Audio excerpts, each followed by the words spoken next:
Hey folks, Slice 'em here. Here we go again. It's wartime.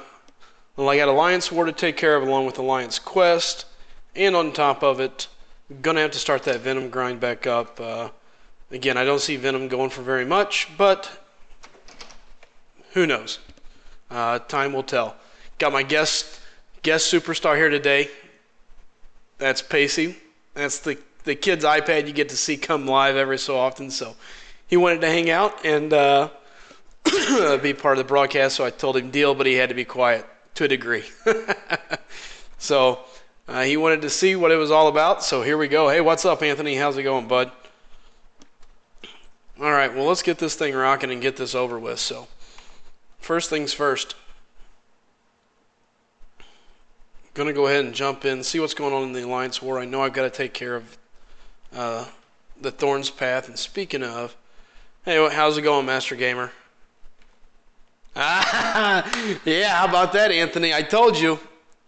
And even better, Punisher, one of the most rare champions in the game, coming to the arena.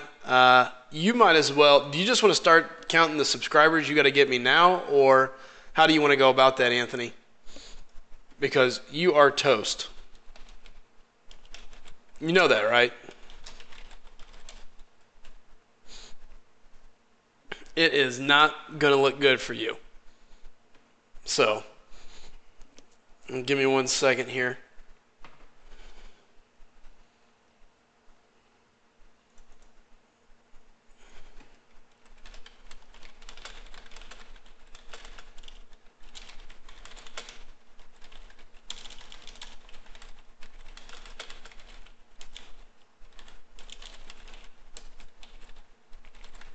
Give me 1 second. Just posting a line for some of my guys real quick. All right. Anthony, everything coming across on the sound. For some reason, my video is not popping up on my screen yet, but that just could be me. I'm showing everything's coming across, so. Interesting. Anyway. Yeah, Anthony, Punisher changes everything. Doesn't matter. Dude, I'm telling you, there's no way Hyperion was going to go for $7 million to begin with. There's no way that Punisher was going to, or that Hyperion was going for $7 million to begin with. Oh, crap. I'm going to have to go knock out this quest real quick. So, yeah, I don't see Hyperion going for $7 million anyway. But even more so now than ever, there's definitely no way. You're going to have people grinding for Punisher left and right. You might as well just kiss that opportunity goodbye. Matter of fact, I was doing a little bit of looking around today. I normally don't really dive too deep into other people's rankings. I'm a firm believer in that you enjoy to play who you like to play. As long as you know how to play with the champion, you can do things that other people can't. I've seen people do all sorts of wicked things with champions that aren't supposed to do those things. So, with that being said, I went ahead and took a look at a couple of the other rankings, I guess you could say. And interesting enough, you're basically looking at Hyperion not even coming close to God tier. God tier, they had Witch. It was like Witch. Wolverine was up there, WW2, Captain, and Doc Voodoo, I think was the 4. Come on back, Master Gamer. By the way, what's up, Rab? Good to see you again. What's up, J1? Nice. 5-star Mordo. You can't go wrong with that. So, how's it going, Nemus? So anyway, long story short, nowhere even remotely close, Anthony, did I see a God tier Hyperion. Matter of fact, normally he was in the demigod range and he was at the bottom of the pack. So to say that he's going to go for more than what's considered a God mode champion, I think you've lost your mind.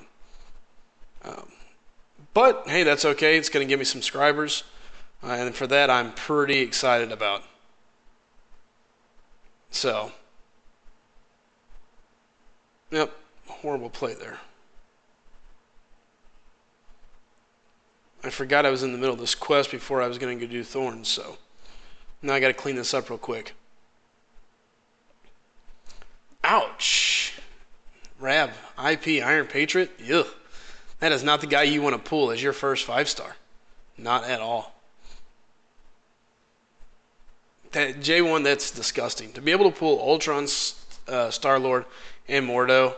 The good news is Mordo is good without being duped.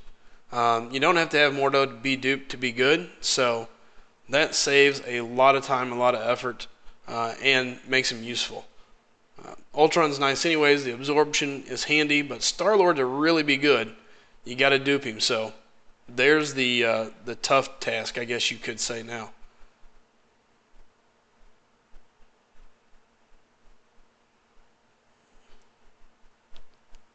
Ugh.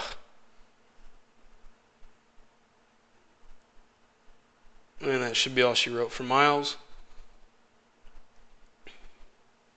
I know you are, Anthony, but I got to give you grief about it, man. More importantly, just so I can say I was right about the bet. Very exciting about that, so just seeing here, making sure. All right.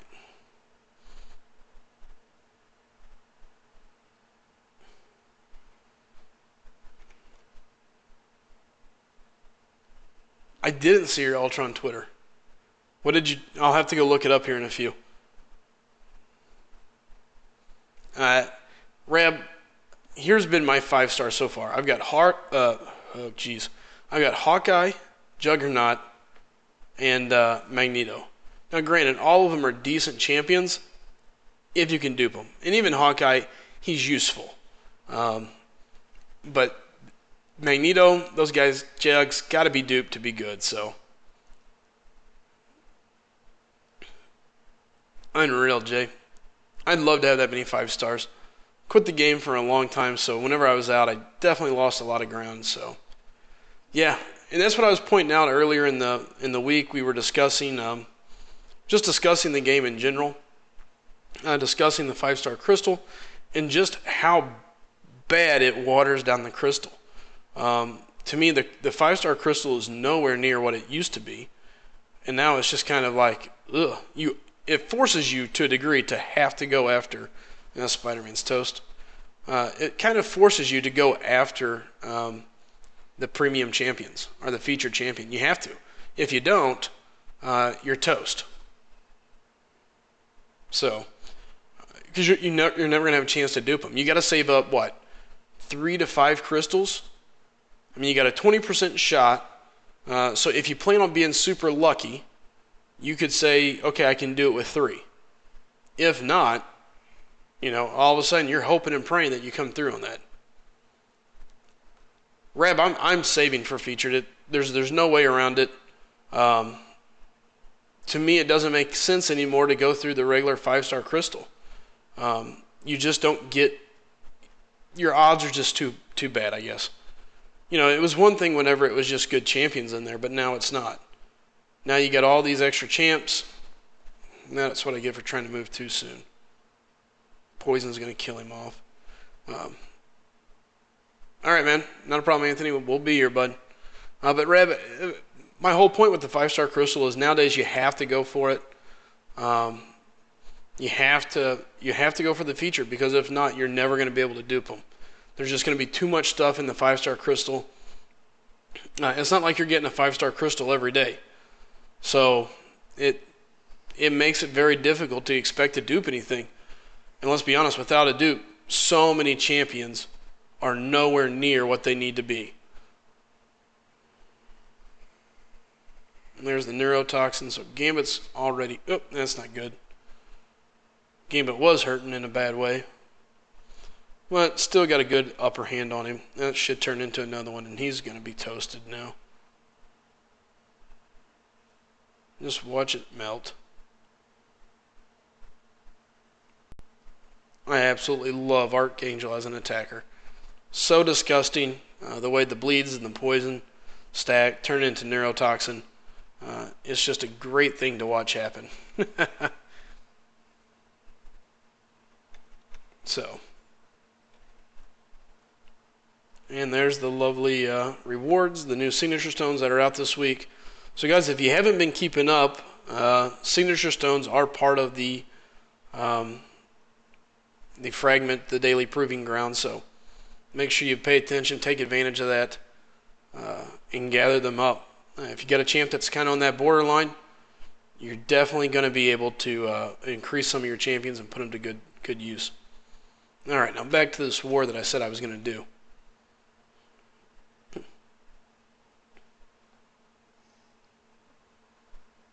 I'm going to have to end up karate chopping my sidekick for the night.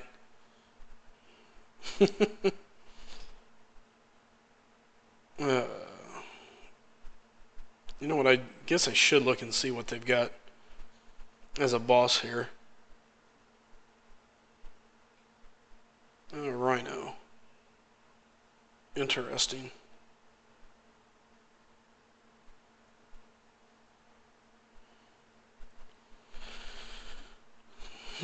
Having Rhino kind of throws it for a loop. I was really planning on bringing Iceman for an attack team, but believe it or not, I almost rather attack with Archangel. Kind of puts me in a bind. Let's see here. Good morning, Intech.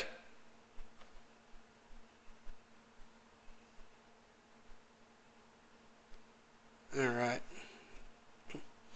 Well, we're going to go with my normal attack team. Again, normally I would bring Iceman if I saw a Nightcrawler out there.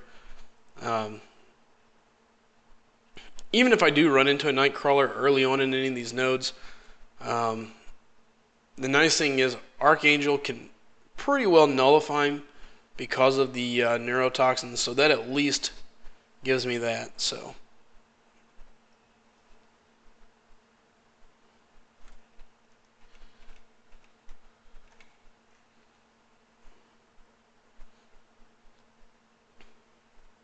And here we go.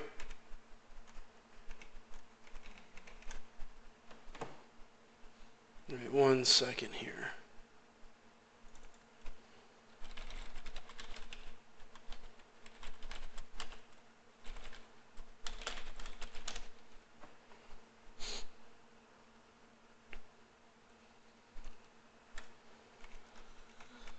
So how's everybody else been? Everything been exciting? Ooh, this is not good news.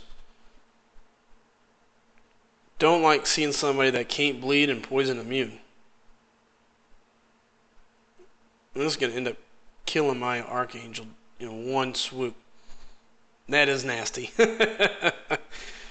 Oh, no fun. Yikes. Yep, out comes Star-Lord. That is definitely not who you want to run into with Archangel.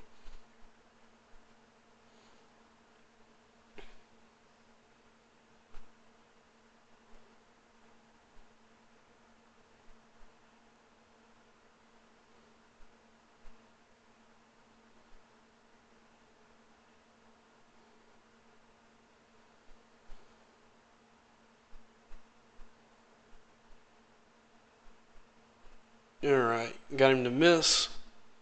At this point, it should be fairly smooth sailing minus that big mistake there.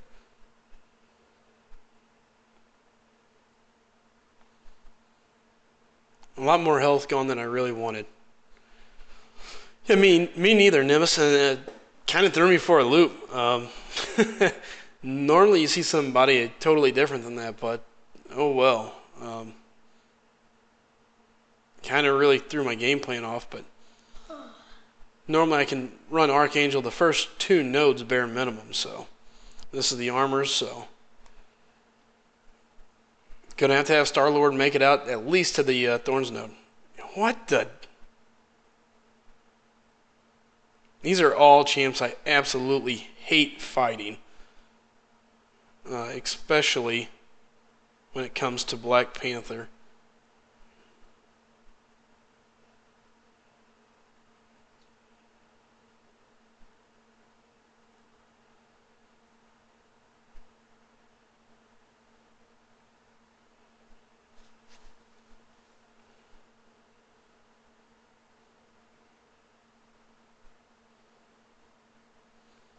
And That reverse stun.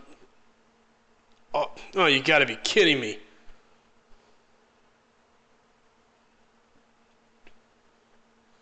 Wasn't really going for a stun there, but...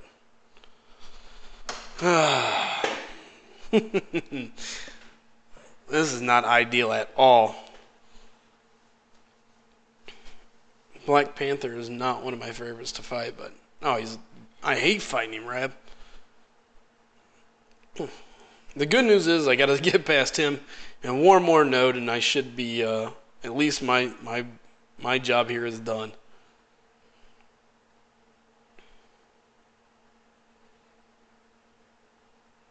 Well, that sucks. In the past, I've always been able to stun him off the gate, but...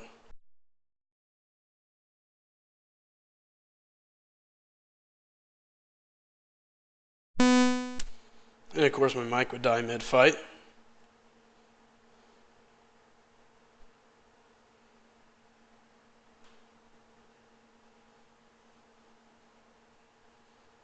No crit.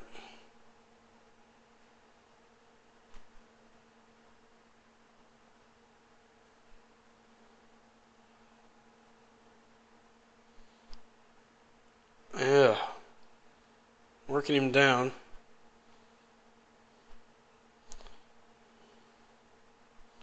Was really hoping to crit there. Jeez.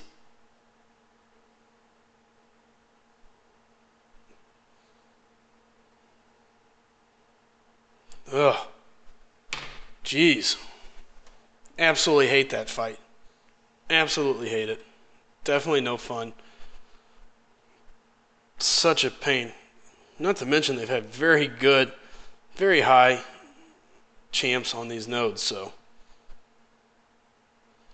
Well, can a half-health Black Widow stand up the final test? We're getting ready to see. Hopefully it's not a mutant. A mutant can cause some problems here. It's going to negate a large chunk. Ant-Man. Interesting.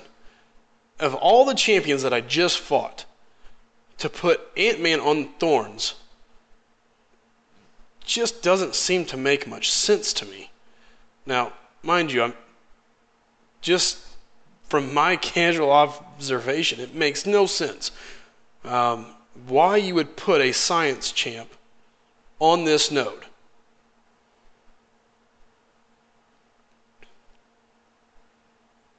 I mean, I get it, the glancing hits, returning the damage. Now I'm really pressed here. Oh, you've got to be kidding me.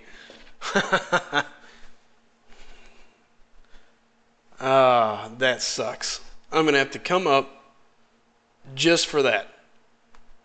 And still, even though I died, Ant-Man on that node, no sense. I died from just bad play for 3 seconds. Has nothing to do with the abilities of Ant-Man there. That's just horrible luck. Horrible all the way around. There's no way, zero way, that should be the case of what happened. I don't even think I'm going to need much health to finish him off. I know that sounds extremely arrogant, but 6,000, assuming I don't make any massive mistake between those three. But he does give up crits. I mean, that's the thing. With Black Widow, right, there's a crit. There's 2, there's 3. Had I not mistimed one dodge, and I would have never had to come up. There's no way that should be an Ant-Man node. No way you should have a science champion setting on Thorns. No possible way. I can't see the benefit of it. Black Widow owns that node, if so. Anthony, I get your point. It does take a bunch of hits to get him down, but look at it this way. Black Widow's going to... don't get me wrong. The last team I played against, or I was our own, we had Electro on that node, and to me it makes absolutely no sense. Putting a science champion on that node is just asinine. Here's my advice. Take it for what it's worth. I can't say that I've done it enough to tell you it's 100% foolproof, but if I'm putting a champ on that node, it's Iceman, and it's Iceman all day long. bleed immune, poison immune, automatic damage to start the fight. Um, if you have a Black Widow that he goes ups against, she's at a disadvantage. Um, how many people are bringing a tech champion down that line? I don't see it being a whole lot. So, to me, Iceman rules that node. He is an absolute beast. You've got Ice Shield because of the stun, on top of minimizing the damage he takes. He's tough. I mean, it makes no sense. Iceman is the guy you put on that node. He stands there all day long. It's disgusting. So, oh well. That's that's my there it is. That's my rant. It makes no sense to be putting a science champ on that node. It's a waste. Black Widow is going to run through him. They could have put that Black Panther on there all day long, and he would be an absolute terror to fight. At least that's a better choice than Electro or Ant-Man. Neither one. Electro is a softy on top of it. I mean, you breathe on him a couple times and he's dead. So, unreal. No logical sense behind it in my mind. Well, there you go. I would agree. I could see Ultron being handy. I just don't see giving up class advantage. Giving up class advantage on that node, to me, makes no sense.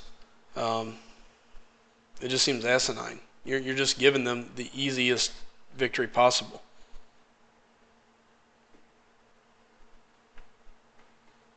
Looks like we got Mordo almost down, so I'll come back. Don't have any real big boss killers with me. I guess Thor could, possibly, but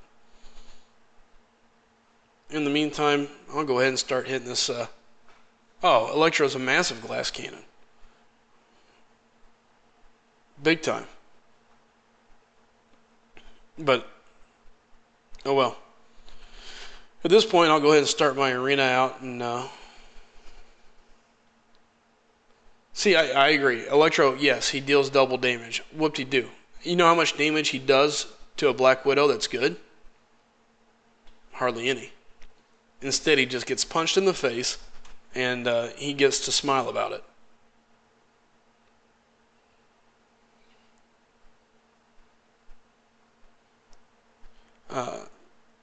I could see Cyclops there. To me, the guy, if you're going to go mutant, it's either Iceman or it's got to be Magneto. Not Cyclops. Colossus I could see being useful. Colossus has got a pretty good health pool. He doesn't bleed. So there's some upside to having Colossus there. Pretty hard to take and just kind of whittle down. Cyclops, I guess, I could see where the armor break could come in handy. Any mutant. Magneto's nice because of especially if he's duped. If you've got a duped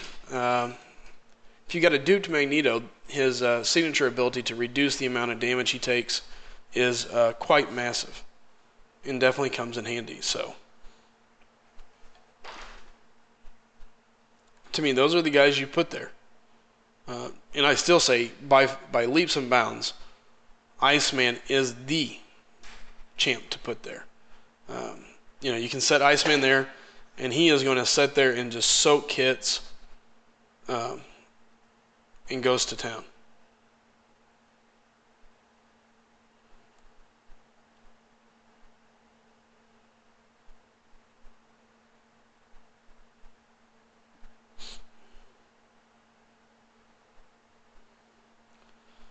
So, the best question I have right now, especially with Anthony here in the channel, how do we feel about the next round of Arena? Since I'm going to start to work here on getting my Venom dupe, how are we feeling about the next round of Arena?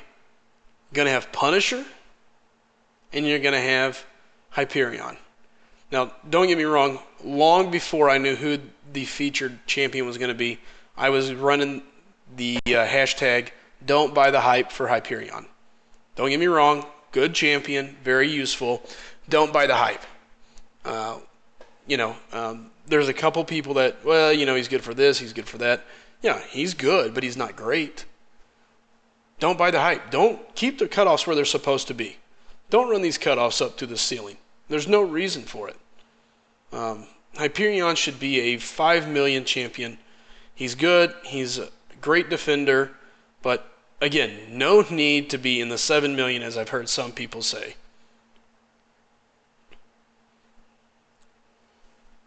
I agree, Bulldog. It's going to be interesting. I think we're going to have a lot of people go after Punisher.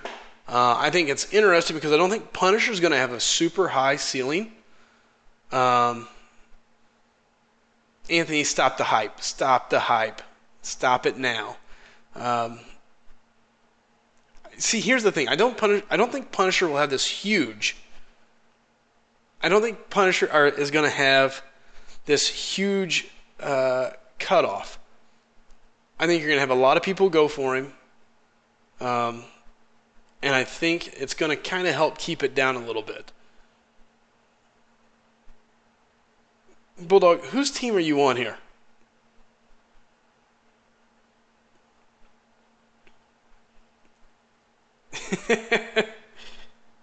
No, you can't hype Hyperion. Hyperion is good. He's a very good, useful champion. He's not great. I agree with you there, Nim.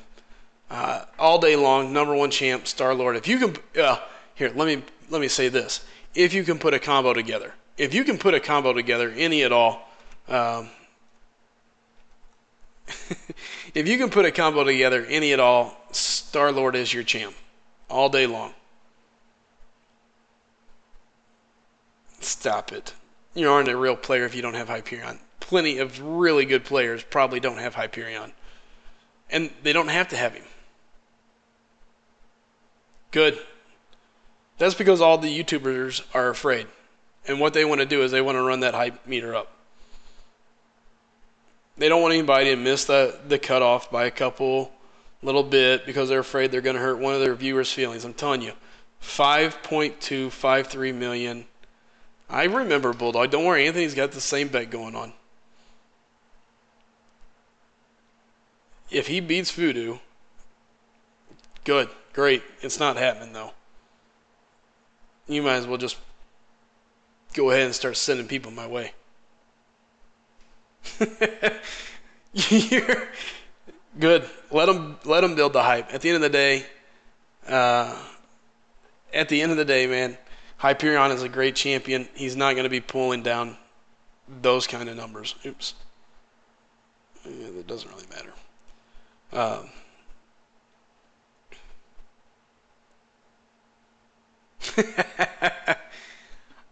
No, I don't think he'll go that low. I think Hyperion's going to go maybe in that 5 million range. I think 5.5 million is very safe. But let's also take a look at Mordo and Voodoo. At the end of the day, I can tell you, I don't think either one of them were 6 million champs. All right, Bulldog, we'll be here. Anthony, here's why I don't. I don't see him as a God tier champion because he is not the top champion at any one thing. Okay? Now, you could maybe make the argument that he's the God tier of utility, but, okay, maybe power gain. Okay, let me start at this. Best damage dealer. No. Thor puts out more damage, and he's in his own class. Regen. There's a million people better at doing regen. Fury stacks. Crossbones technically stacks more fury, and it allows him to get around stuff. What else does he do? He regens. Okay, he's poison immune. There's a ton of those. What else am I thinking here? Massive damage dealer. So you're going to say he's the top cosmic, hands down. So again, Anthony, I don't know if you were in here earlier. So I did a little bit of research since everybody enjoys valuing other people's opinions so much.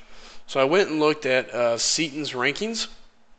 God tier, he has 4 champions, if I remember right. 4 champs in the God mode, or God tier. Those 4 are Black Widow, not Black Widow. Scarlet Witch, Captain America World War II, Wolverine, and Doc Voodoo. There might be a fifth, but if so, I can't remember who it is. All right. So then you go to the demigod. You know who the number one demigod was? I can tell you this: it wasn't Hyperion. Number one demigod mode champion is X-23. All right. Now, if you continue down this list, in front of, before you get to your boy Hyperion here, let me tell you who all you pass. You pass Storm, you pass Archangel, you pass Psylocke, you pass Cable, you pass numerous champions.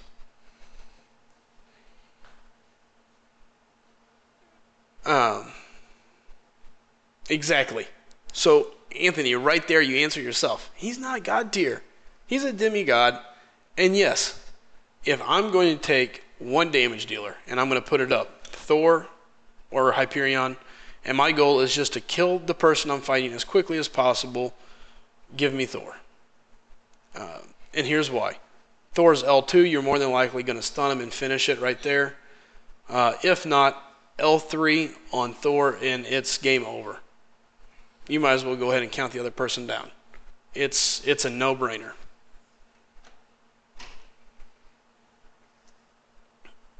So Hyperion does put out really good damage, and I'm not saying that he doesn't put out good damage, but to put him above Thor on just pure damage dealing, I think the reason he beats Thor as the top cosmic champ between those two comes down to his regen and his ability to easily stack Fury.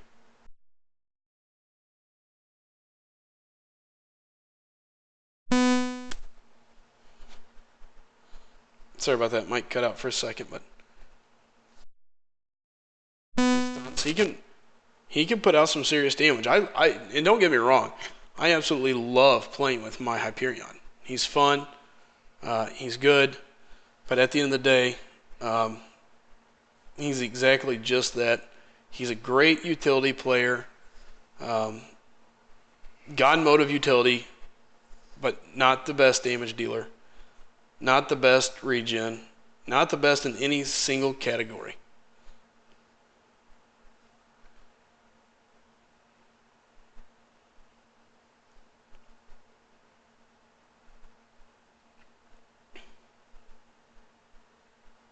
And he may, I'm just, based on what I can tell you, I enjoy using my Thor over my Hyperion.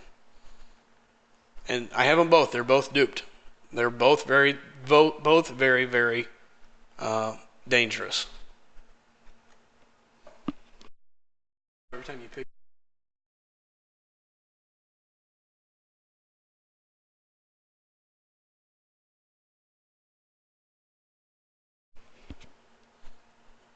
So, Nimbus, you make a good point.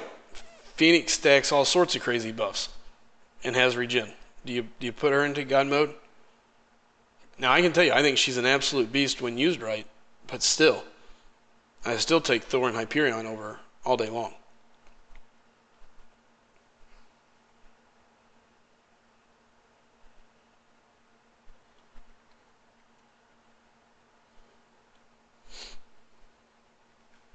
By the way, what's up, Nicole? Didn't even see you sneak in here.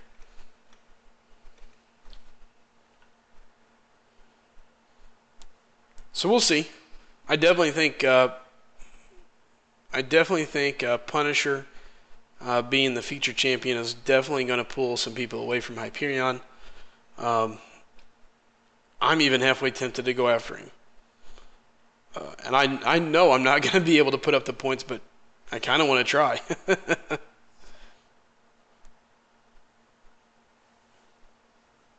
I have popped a ton of crystals and never been lucky enough to pull him. So at this point, I definitely think it would be fun and awesome to get him.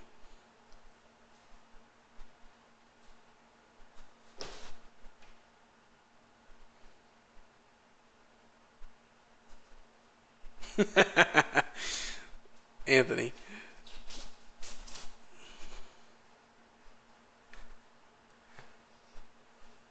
And Anthony, don't get me wrong, man. I'm not attacking your your thoughts here. I definitely think Hyperion is a great champion. Um, what I don't want to have happen is I don't want people to believe that he's something he's not. Um, and that to me is the biggest thing, and that's how these cutoffs get raised to the point where they're out of the roof, where they're out of the atmosphere, they're far from where they should be, and people are left stretching for champions that aren't game changers. I mean, hell, let's all be serious. Mordo is a great defender, and that's really about it. And at this point, people are getting used to playing against him. He's not even a great defender anymore. I mean, very useful, and he's still considered one of the best, but people are getting used to him. There's going to be a defender that comes through and replaces him.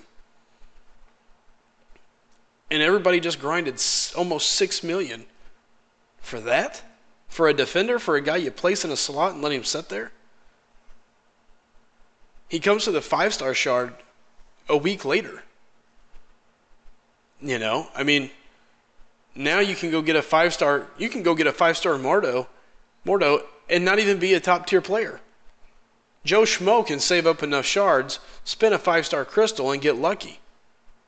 You just spent 3 days. You just spent 3 days. You just spent 3 days grinding out 5-1, 5-5, whatever it was, to get Mordo 5-7. I can't even remember. Again, he is a good attacker if he's right, but I'm talking about what is he known for? He's known for his defense. Let me put it this way. Did you get him to take and put him on your defense, or is he on your attack team? I'll give you that. He is a prestige champ, fine. But people were going after him for his, more so I think for his defensive. What's up, Superman vs. Green? And Anthony, I think we both agree, and we've talked about this before. Any champion can be good if used right. I'm not saying Mordo's not a great attacker. I'm just saying, if he's on your team, are you putting him on defense or are you putting him on your attack unit? If your answer is I put him on my attack unit, then okay, fine, fair. You picked him up because he's a great attacker. But if your answer is anything else, such as, oh no, he's going on my defensive unit instantly, then the answer is you picked him up because he's an amazing defender. And that's what he is. He is an amazing defender. But my point is, nowadays, that guy can be replaced instantly because of the new 5-star crystal. Instantly. And it doesn't have to be by a good player. Joe Schmo can turn around, save up the shards, and pick up a 5-star Mordo. And they don't know how to use him. All they have to do is be able to set him in a spot and let him do his job. And hell, they don't even know where to put him on defense. That's what officers do. Officers move him.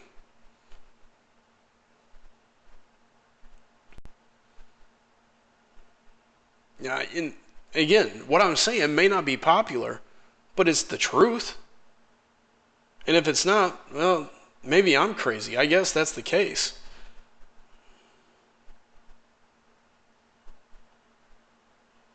And when I say tech, you know, he does have uses, but I think most people pick him up and they're going for him for defense. I know that was my main focus for him. He is useful as an attacker. He's got a lot of fun attacks. But still, he's top tier when it comes to defense. And if I got to decide, I'm going to put him in there.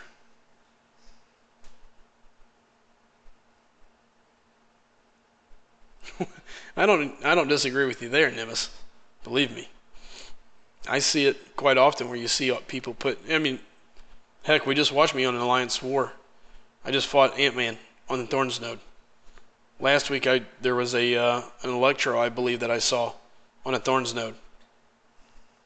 Why? I couldn't tell you. To me, all you're doing is putting somebody that's easily defeated, especially by Black Widow, on a node that you can have a lot of other champions in that place.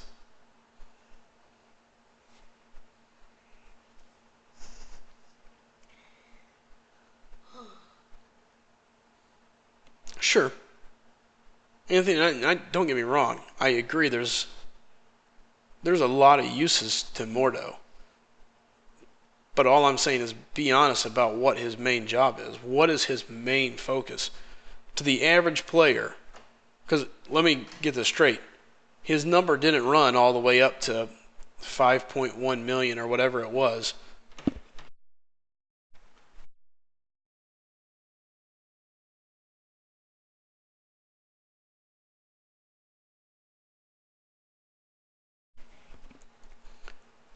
So the thing about it is I think if we were to set it down, you don't get Mordo, doesn't run to 5.1, 5.2 million, whatever it was, by only top tier champion or top tier players picking him up to run certain instances.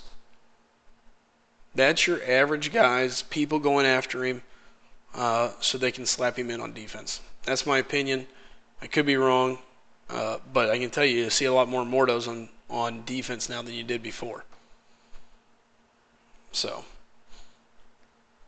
I just don't see Hyperion being over the 5 million or that 5.2 million mark. There's no way in my mind he should beat Voodoo. Voodoo is a god tier champ. So with all those things being thrown in, I think Hyperion is a great champion, but there's no way he breaks Voodoo's record. It just doesn't make any sense to. Oh, I didn't even realize I was fighting Mordo. I should have swapped Archangel. Oh well.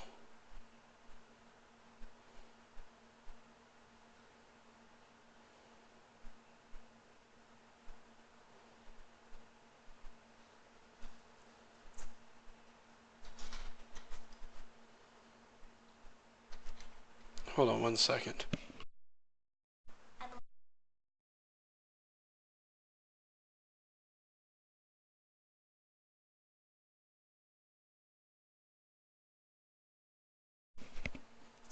All right. Um, let's see. Sorry, I'm catching back up here.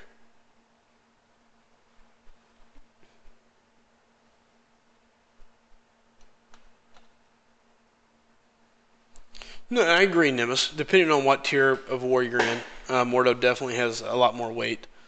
Um,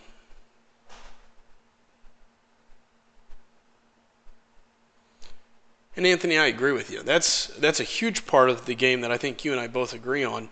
Everybody would rather just go jump on YouTube, punch in a video, and say, "Oh, there's the guy I have to have." And that's my whole point behind the hype. And I guess that's what I would like to see stop. Rather than people taking and building these guys up to things that they're not, let's be honest about him. Yeah, Hyperion's really good, but is he a must-have champion? Is he somebody that's going to clear anything and everything for you? No. Now, as soon as I say that, I know I'm going to get argued. 5.2, sure. And I swear, if I don't do a better job of dodging that, I'm going to punch myself. Is he very desired for 5.2? Sure. No doubt about it. No doubt about it. However, again, is it a must-have situation? Probably not. Um, it makes it easier. But again, all I want to see is people to be honest about it. I think Hyperion is a 5 million top out. I think 5.2 gets him. But if I'm going to be safe, if I want to be safe, 5.5 gets him the first round. I think second round he drops. And I don't think he drops as massively as Mordo and Voodoo do or did in the past, but I still think he drops to a 4 million champ, which is realistically probably where he should be.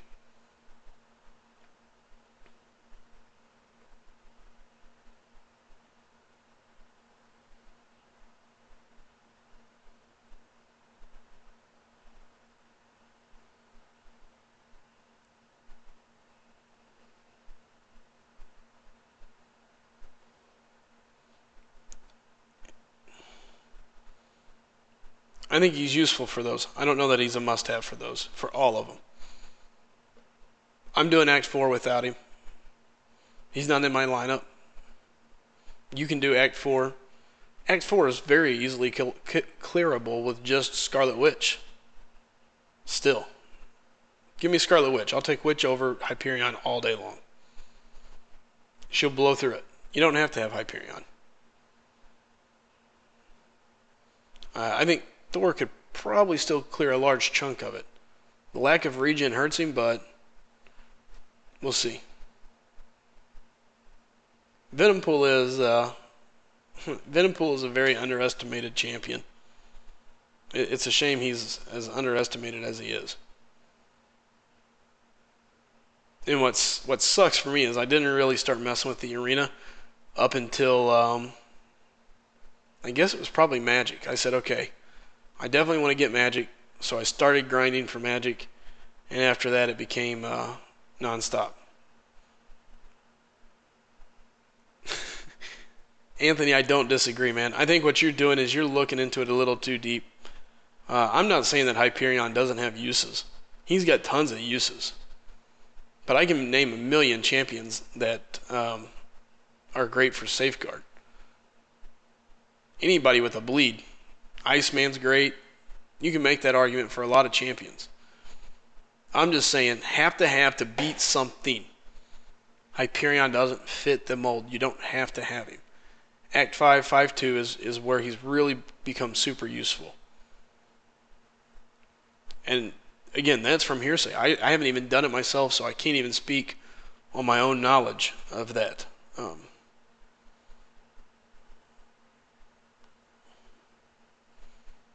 I think that's where we're missing. Anthony, I'm not arguing that he's not good and that he's not great. I think he's a great champion.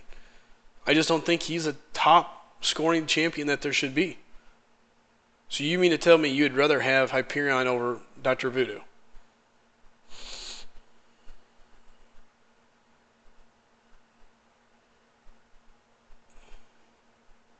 Archangel is a beast. Again, absolute favorite attacker. I don't care what the situation is. If they can bleed and they're not immune to poison, Archangel is my guy. He is going to rip people up. You know, I've heard Rogue is really handy for Act 5. I've got her. She's setting at 330. And I'm really stuck debating on who I'm going to level. Matter of fact, we can go take a look at my champs and discuss it, but I just saved up enough Tier 4 basic to go ahead and bring someone else up to 440. I'm not really close to anybody being, or any amount of shards being ready for another full catalyst. I'm getting close, but still not quite there. So at this point now I'm debating who do I move on up to 440 and at least have that extra arena oh my gosh, the extra arena points, not to mention having somebody somewhat useful.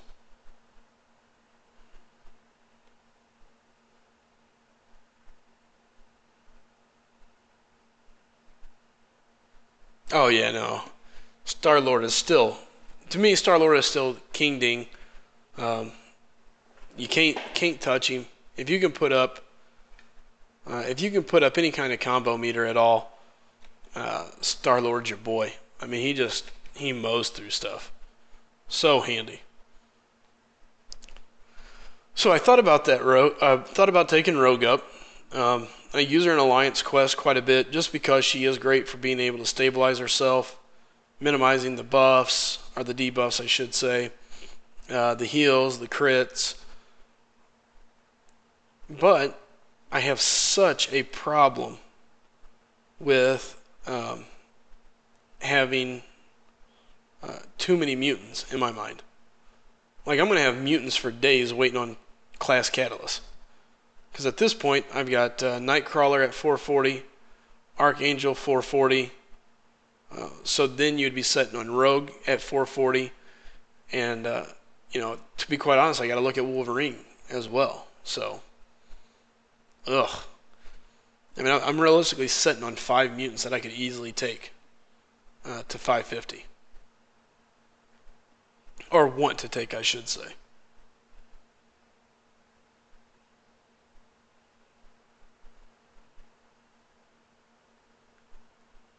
So here, we'll take a look at the roster.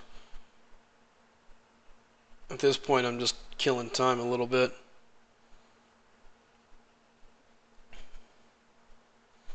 So as far as moving up to 440, as you can see here, I've got a little bit of a log jam when it comes to mutants. I got Archangel set, ready to go. Nightcrawler set, ready to go. Nightcrawler is my defensive champ that I'd move up. Archangel is my attacker. Archangel to me is an absolute beast at attacking. I love having him as an attacker. So the people I would consider... Yeah, Grim, I got him. I did 2.5, just like I said. Matter of fact, I did see today where the cutoff was, I think, 2.3 million, meaning I nailed the cutoff on him spot on.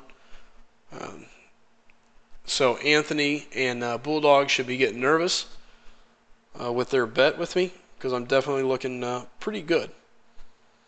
Especially with Punisher being released as the featured champion on this arena coming up. I think there's no way Hyperion goes as high as what they're saying. I don't see him beating Voodoo. I still see Hyperion going for nothing more than that low 5 range. Could move Mordo up for another defensive player, kind of move some things around. Gwenpool is a very interesting one. I'm really leaning towards Doc Voodoo. I mean, why go out and put 6 million points up in the arena if you're not going to level the guy? Yeah, no, I agree, Grim. 2.3 was more than enough, and I think it goes down again here. I almost wouldn't be surprised to see like a 1.8, 1.9 million cutoff for Venom on round 2. I mean, people like me, I got him. Who cares? So I think I'm probably leaning towards Doc Voodoo as being the guy I level up. I mean, here I am talking about how you got to put the guy to use, and unfortunately for me, I didn't have the stuff needed to move it up. Well, I agree. Narmu would be an excellent choice to move up as well. I've got him setting at 330 as well. So my 330 is that I would move up for defense. Dormammu, Mordo. Those are really my 2 defensive champions I have left to move up. But I'm probably going to look at moving Doc Voodoo up and start saving. The dilemma I have is this. The Catalyst.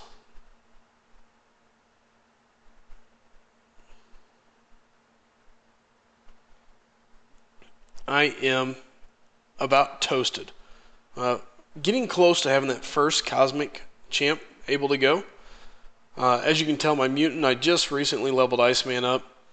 Science, I'm praying I never get any more fragments for Science right now. I'm really hoping I get it in everything else.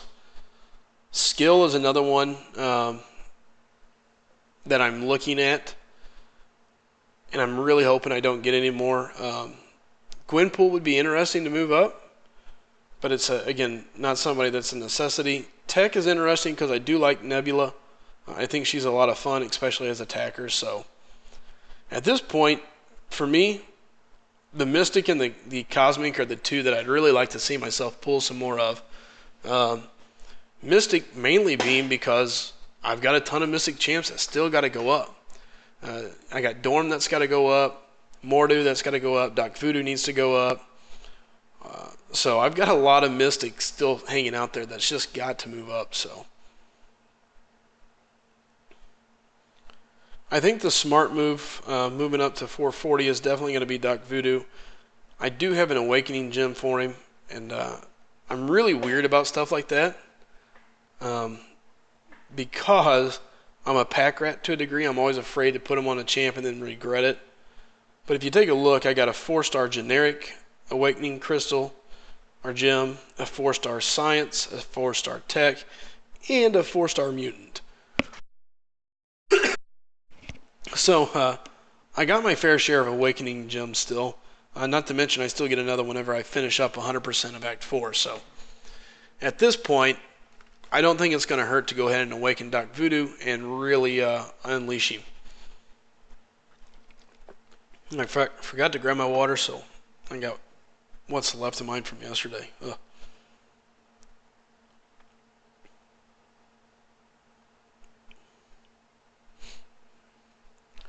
So, Graham, how do you feel about Punisher being the featured champion coming up?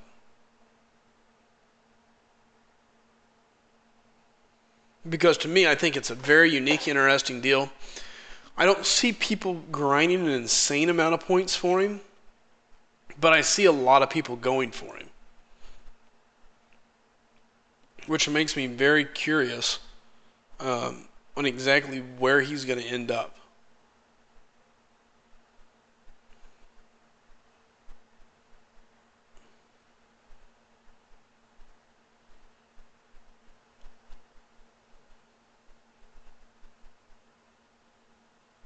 What's up, Juan? How's it going, bud? Sorry, I am not excellent at reading Spanish.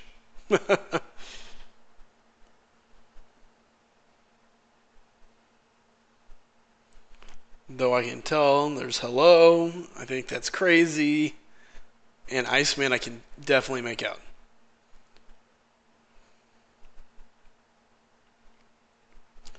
No, I agree. I think you may see people do that where Hyperion's going to bring in one round, maybe Punisher another.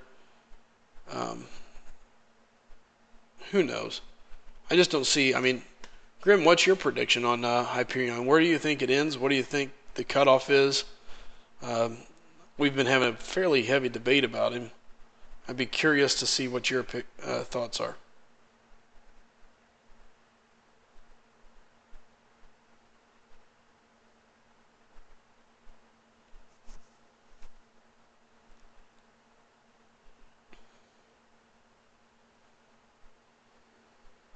And by the way, anybody that's new here, listen, I do appreciate you stopping in.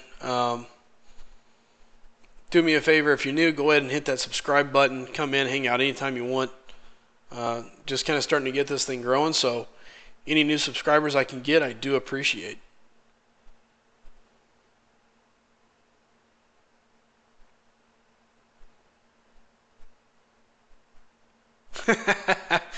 So Grimm's opinion, if he's higher than 4.5 million, he's going to be pissed. Not even the best cosmic champ. And again, this is what you're seeing with Hyperion. You're seeing two big, massive sides of the fence. You have the people that say, oh my God, he's the greatest thing since sliced bread. You must have him in order to complete things. He makes the game easier. This is who you want. And then you have the other people, the people that say there's no way. Yes, he's a great champ. He's excellent to have. But at the end of the day, he's not a must-have. He's not a 6 million grinded out, make your eyes bleed champion.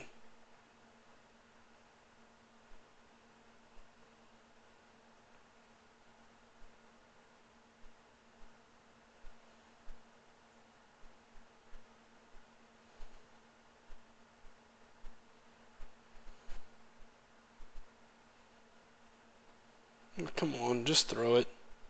Uh-oh.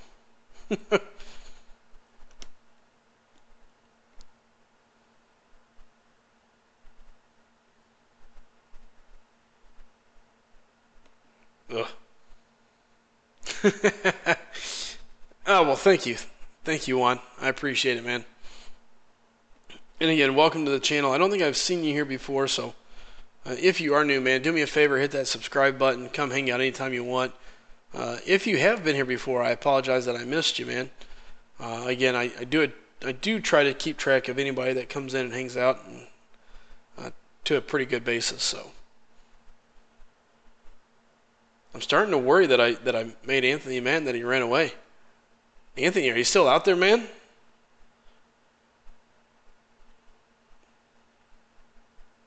Because here's the thing, guys. I always value everybody's opinion. And I can be pretty stubborn with mine. But that's what makes the game good. And to me, that's what makes the game unique. is my favorite champ doesn't have to be your favorite. My best champ doesn't have to be your best champ. And that's what makes the game unique. We can find multiple ways to take care of the same issue. What's up, Doc? Good seeing you here again, man. So, if anybody is huge on Hyperion, please understand. I'm not saying he's a bad champ. I'm not saying he's not useful. I'm not saying he's great. I'm just saying he's not five. He's not a true 5 million champ. I think he's a 4.5, upper fours. Let's get this straight. I didn't think Mordo should be a 5 million champ either. I think people hyped the whole situation up more than they should have, and it ran the scores through the roof. There's no way those should be scores for 3 days for the basic champion. No, we were talking about Hyperion.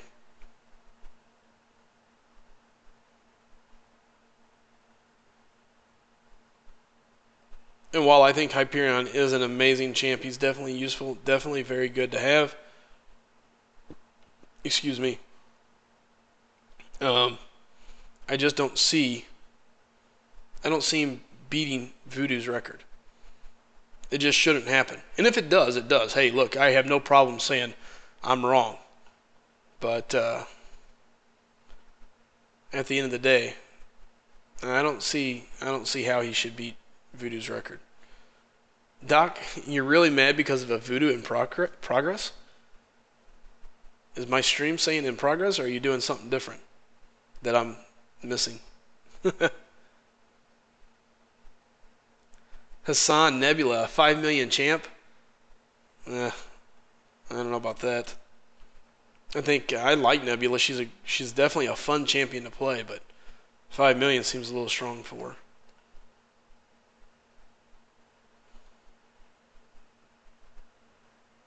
I don't know that I would say she's 5 million.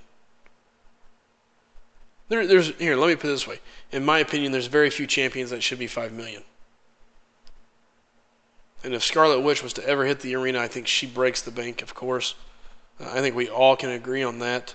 But outside of that, there's a lot of champions that you can use to get around a lot of things. Scarlet Witch is the only one that, to me, that just kind of has it all in a whirlwind effect. So.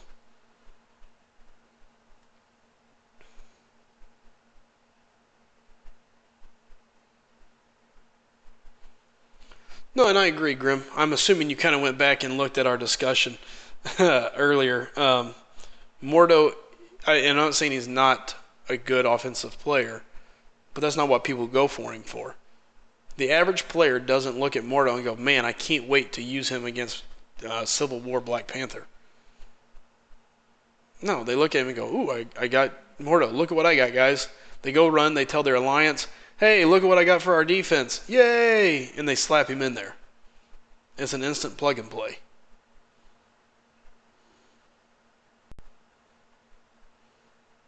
I mean, instant.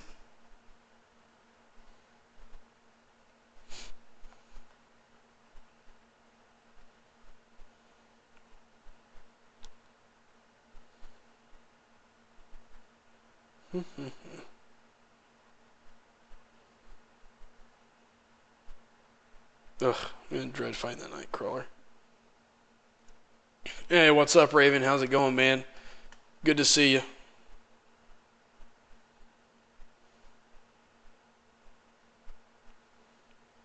Sure. And again, I played the game way back when it first came out. I quit playing for a good little while, and when I came back, the game was just drastically different. So.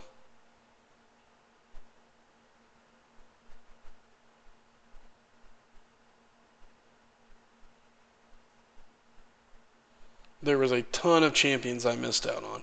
Tons. So according to Grimm, Scarlet Witch was a basic champ about a year and a half ago. Went for around 4 million, which at the time was a record breaker. Then, of course, it was Nightcrawler as the basic. That went for 6 mil, which was another record breaker. So, I mean, of course, the more players you get, the more people you have, the more these champs are gonna go for, and it just becomes easier. You know, the more 4 stars people have, the more points they can put up in a round. You know, um, for the guys that are sitting around, they have the time. Why wouldn't you put it up? I mean, heck, hey, I want to make sure I get this guy. Sure, but I think it's just too soon for anybody to be beating Voodoo's record, especially Hyperion. Not that Hyperion is bad. Again, let me repeat that. Do not think Hyperion is bad, but um, I think there's a lot of other champions that you can use ahead of Hyperion for a lot of the things.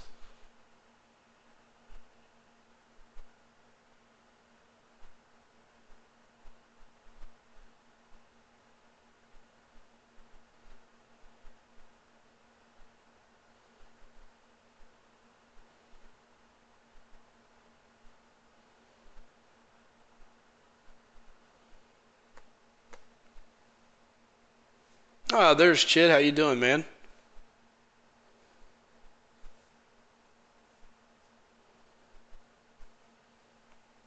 Ooh, Doc, that sucks.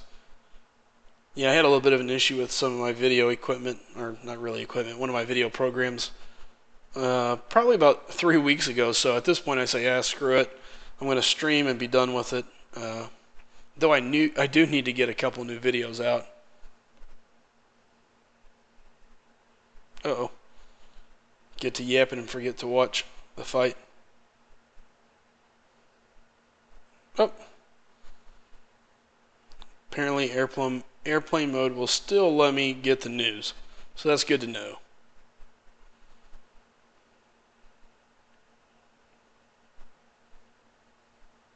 Just throw this special already, Ant-Man.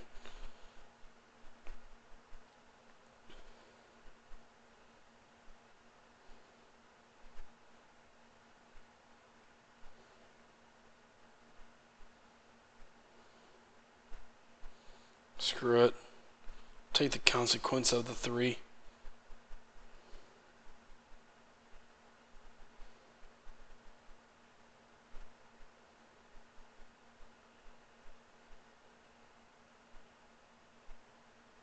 Maybe I can stun lock him from here out. Yeah, I'm going to run short on power.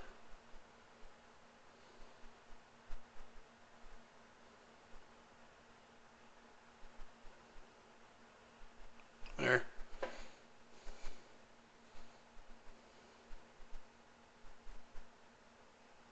See, Grim, I was pretty much the same way, except my phone could run it. I just didn't play it. I became very bored with the game early on, really quickly, and so at that point, I just kind of quit playing, never messed with it. And I'm doing good, Chid. Glad to see you made it. I was a little nervous about you that night, man. I kept waiting for you to show up, didn't see you. I was like, oh shit. So.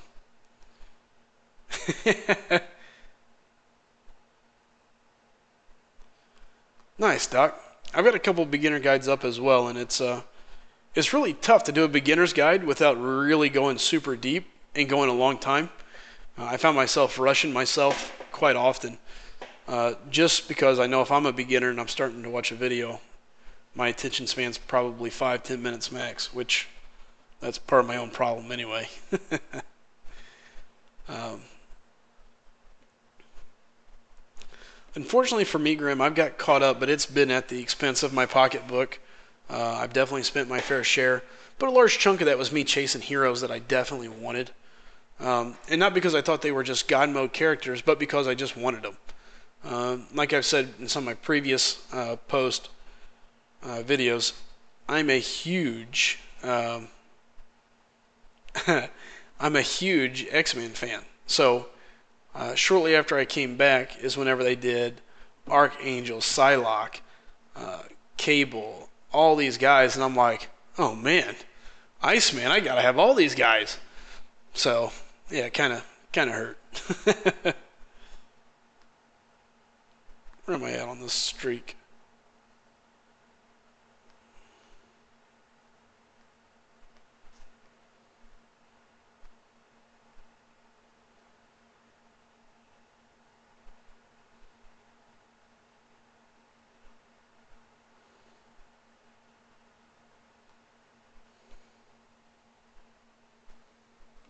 Okay.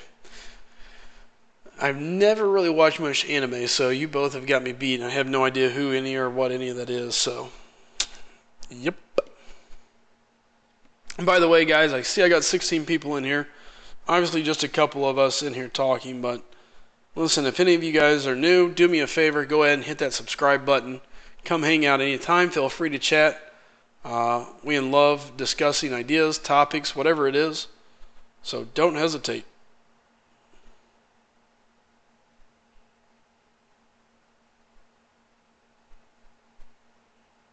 A gray line that I've never really noticed it, Doc, to be honest with you. Why? Is there some conspiracy theory about these gray lines?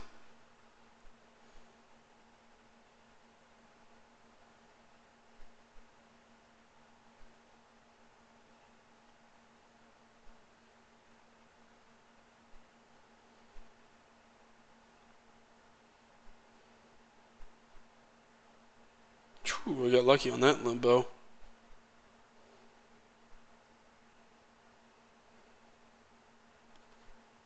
I'm saying dodge backwards. Stupid game. So, Doc, what's the story on these gray lines? Because now I'm beyond curious.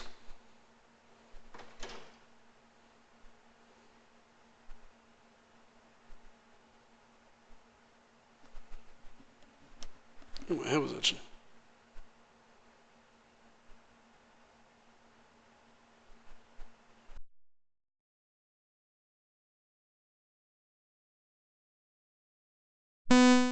Oh, Raven, stop it. You're not a Hyperion Hyper also, are you?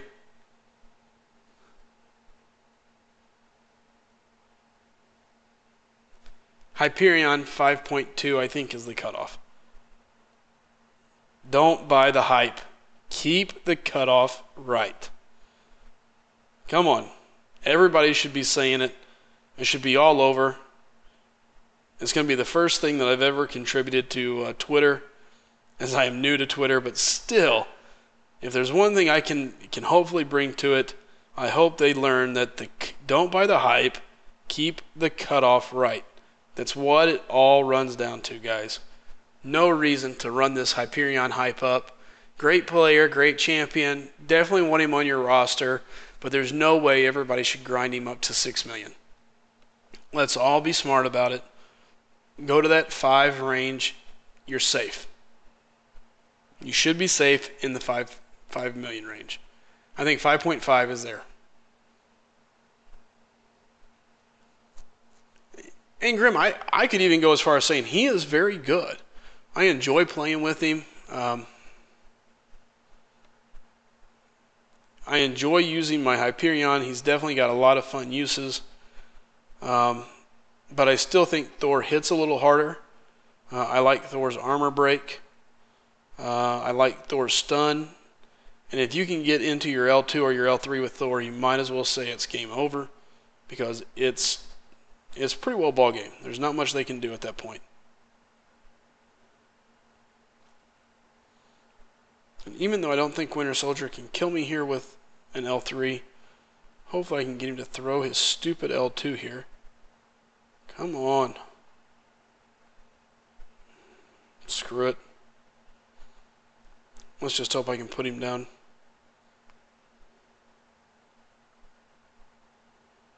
There.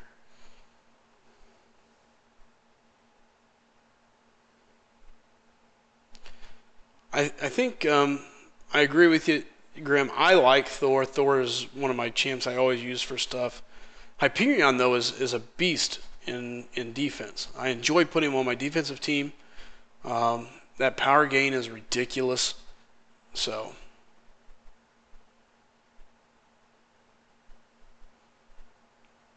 well, Grim, do me a favor. Make sure everyone you know, don't buy the hype. Don't buy the hype. Keep it where it's supposed to be. Raven, let me explain. I guess this is the thing that people don't understand. Raven, I don't disagree. You've got a Cosmic Awakening gem. You've got all the stuff taking him to rank 5 right away. For you, Hey, you want to go to 5-7 to make sure? Sure. But to believe that he's a 6 million champion because you have the stuff ready to go? Or because you think that it's got, you know what I mean? Like you're building extra hype because you're so worried about missing him. And that's what people are doing. People are going, oh man, I don't want to miss him. I'm going a little higher. Ooh, I heard somebody might go a little higher. Well, I'm going to go a little higher. Come on. Let's be let's keep it where it should be.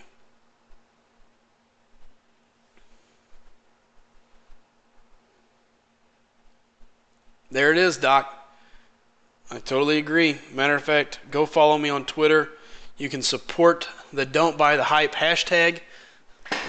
You can find me on Twitter at SliceEm. Enjoy having as many people follow me as I can. Just like I said, it's fun getting everything built up. Enjoy having everybody. So I forgot I pulled a 4-star Gamora the other day. One of the few good pulls I've had in a long time. Yeah, we'll just keep this easy for now. Just get through this.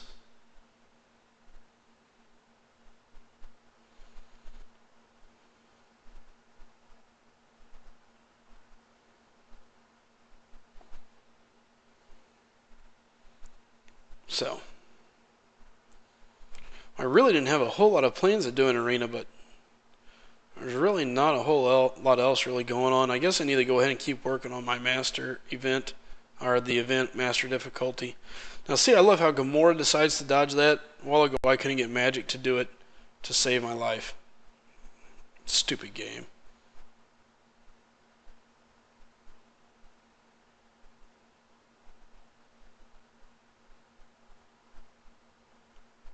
Two for two. And actually looking like a good player for once.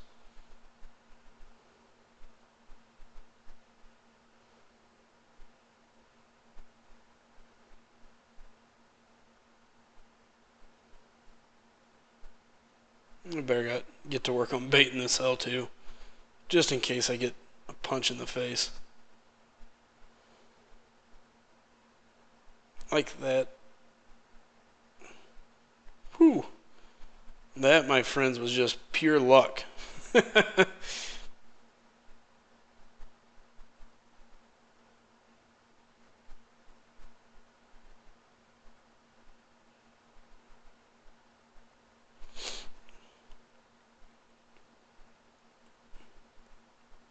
That should be all she wrote. Don't have Twitter? Doc, you should make Twitter just to come hang out with me on Twitter. Jeez. YouTube's not enough.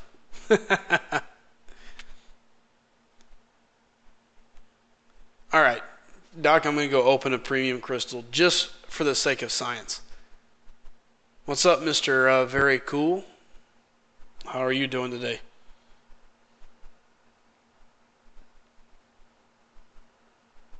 Alright, so you're saying it should be a premium hero crystal. Just so you know, this is one crystal I don't get to open on Sunday now. You know, I thought about doing that, Mr. Cool. I debated it for a long time. I was afraid I could scare some people off. Okay, what gray line am I supposed to be seeing here, Doc? Because I'm not seeing one. I'm assuming you mean while it's spinning. I don't have a line. Your device is jacked up. You probably dropped it on something. Oh, look, now you caused me to get a 2-star. That's what it is. You cheated. You made me get a 2-star. You owe me a premium hero crystal now. Because on Sunday, I was going to have good luck. And I'm pretty sure that was the deal.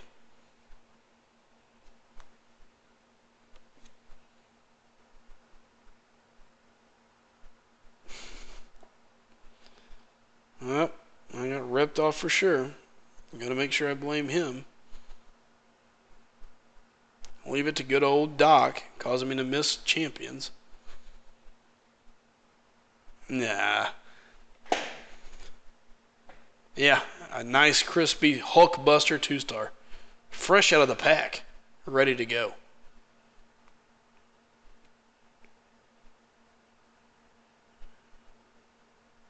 Okay, I got all that done.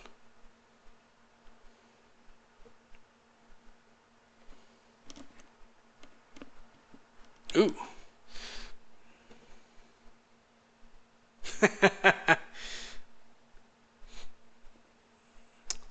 I have iPhone. So. Alright, well, what champions do I want to take on this great adventure? You know what? Let's go ahead and go.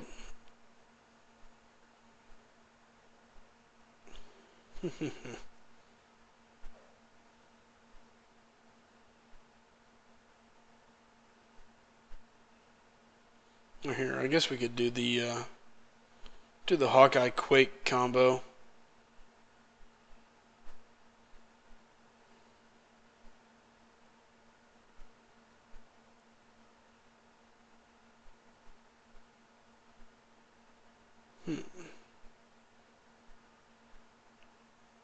I don't like that.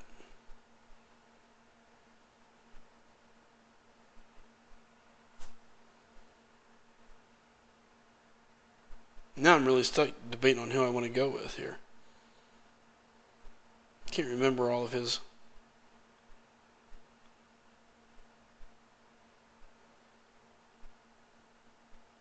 Oh, you know what? We'll take Gwenpool.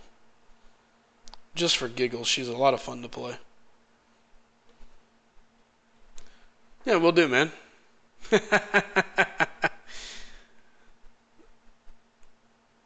Shit's figured out. Doesn't bother me at all. These guys come in here trying to cause problems. Who cares? As long as they don't mess with the people in the chat, it doesn't bother me. I mean, if they want to come in and look like a tool bag trying to attack me, have at it. I mean, really, think about it. I'm so nerdy, I'm doing a YouTube channel. You're so nerdy that you're trying to troll a guy doing a YouTube channel being a nerd. That is just out there. Like, come on. It's not bad enough that I'm sitting here doing a YouTube channel. Think about it. I'm playing a video game online, hanging out with people, and you want to come in and cause problems? Like, how cool are you?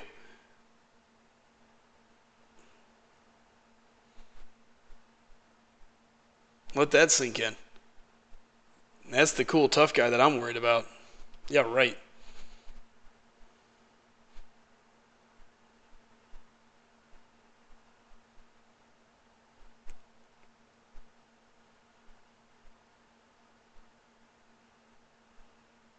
Yeah, I was afraid of that. Saw that dropped just in time.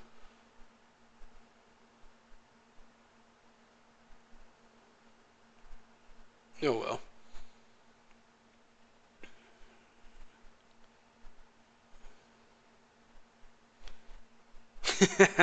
Raven, I don't disagree. It totally sucks having to wait. I hate it. And what makes it even worse for me um, is I just started in with a new alliance, um, and I know this is goofy, but it's problematic because I don't know for sure where they want me to go. I'm not sure, hey, should I go over here? Should I go over there? What role do you need me in? Do I need to be bringing, do I need to be bringing a poison immune champ, a bleed immune? What is it you want from me? And so I kind of get stuck watching and waiting and saying, okay, oh, now they need me over here. And it's like, oops. Oh, now I need to go over here. And it's just kind of, it makes it difficult. So I'm constantly sending a little more energy than I'd like, so. Really, Doc? He was in here earlier. I think he's been in here when you were in here, or maybe you guys just kind of passed each other. You know what they say, if you're not in the same place at the same time, how do I know that you're not the same guy? I mean, that could be mind blown.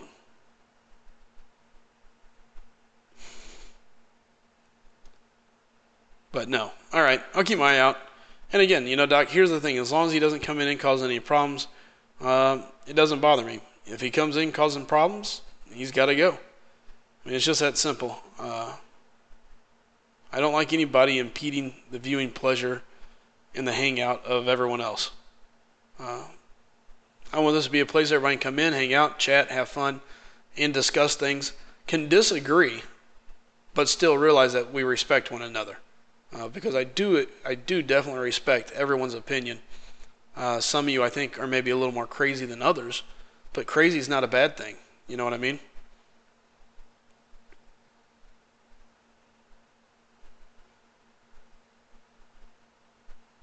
And believe me, I'm not going to let somebody ruin this for anyone else.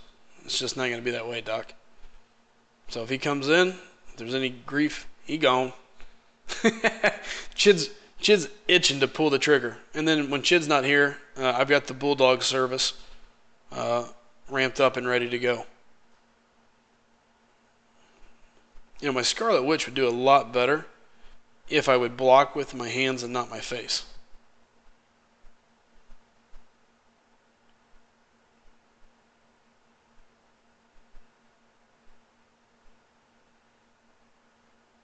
And there I am again thinking I'm going to get the block and the parry, get nothing and eat it.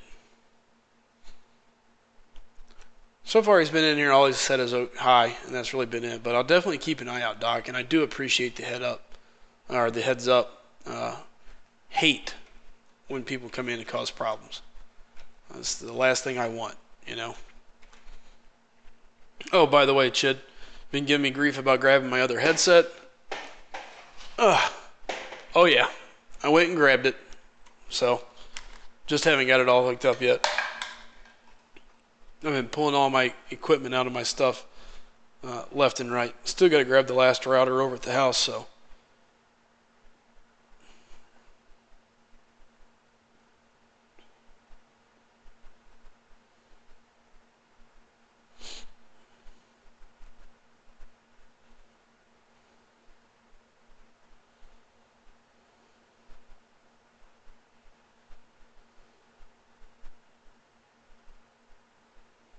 Aw, figures. Hey, what's up, Joey? Good seeing you back, brother.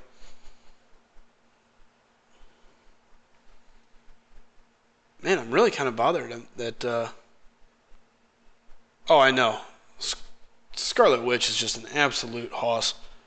I don't know if you were in here, Raven. We were discussing it the other night. Um, I don't have all the furniture.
Ah, I'm muted.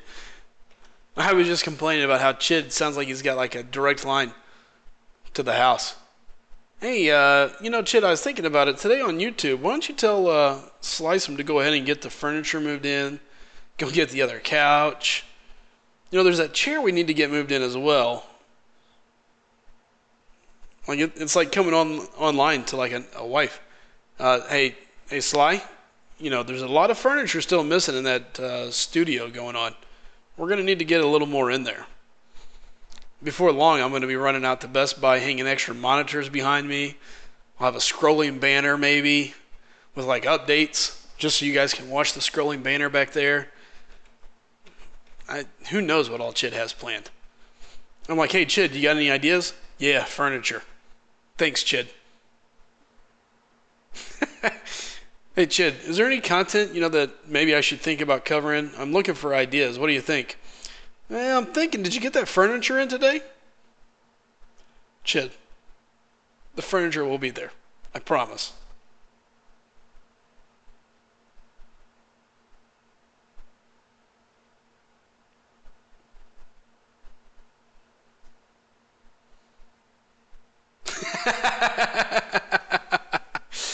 Believe me.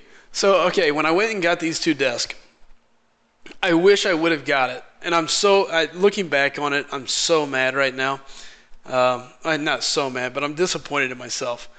Um, so when I had to go get the two desk and the other little stand for my printer and stuff, so we throw all the stuff in the truck. I load my demo up because I have a car from the dealership, so I load it up, and I'm like, all right.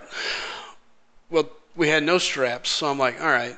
And again, I'm from the country area for the most part. We're in a small town, nothing major, no big city, but it's a pretty good hub city, so there's a lot of people that come to it. And so anyway, um, I'm like, look, there's no way we're gonna drive this thing because we moved just outside of town and stuff. So I'm like, there's no way that this desk is gonna make it all the way out to the house. I mean, all it takes is one good gust of wind, and this thing's gonna go flipping out of the truck, or fall over and then put a dent in the truck, which we just bought. Um, and I'm like, forget it. I'm not risking it. I'm like, okay, you drive, I'll jump in the back. So here I am. I'm in the back of this truck. I'm holding both desks down, um, and here we go. We're zooming down the road, and we come to a stoplight, and this group of kids in this old hoopty pull up next to me, and they're like, "Yeah, what's up?" I'm like, "Yeah, no, this is not a fun thing." I'm like sitting out here. It's super windy. It's getting pretty crazy. And then here they are snapping pictures and taking videos. Um, so what I would have liked to done, and I thought about it, was should have had those guys either email or text me the photos and video, and I could have put it up for you guys to laugh at and have a good chuckle, because there I was in the back of the truck rolling down the highway, praying that I didn't die.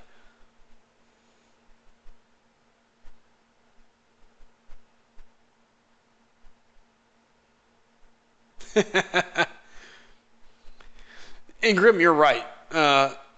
Scarlet Witch is her own little thing now. When her crit is on, holy moly, her L2 is just downright dangerous. Anyways, what I was saying earlier too, now that I got distracted thanks to Chid and his worry about my furniture. So the neat little thing that you can kind of do with Quake, somebody was talking about it a while ago, right there. This is what I've come to find that's pretty interesting. And really, if you really want to build a crit team around it, you can still, because there are some extra champions out there that will give you the crit along with this. But if you notice with Quake, Quake and Hawkeye give you a 15% ability accuracy bonus.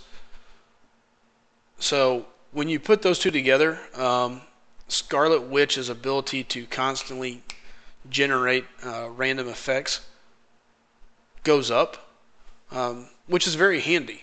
And according to some of the players that played with her before the big nerf, they have said it makes her feel more like pre-nerf. What do you mean it doesn't stack? It stacks with whatever currently is up. I know it doesn't stack on top of anything else, from my understanding. Now again, this is just what I've ran. I ran tests both ways, and I can't say that I've set down and actively counted the amount of crits to the amount of effects that have happened, but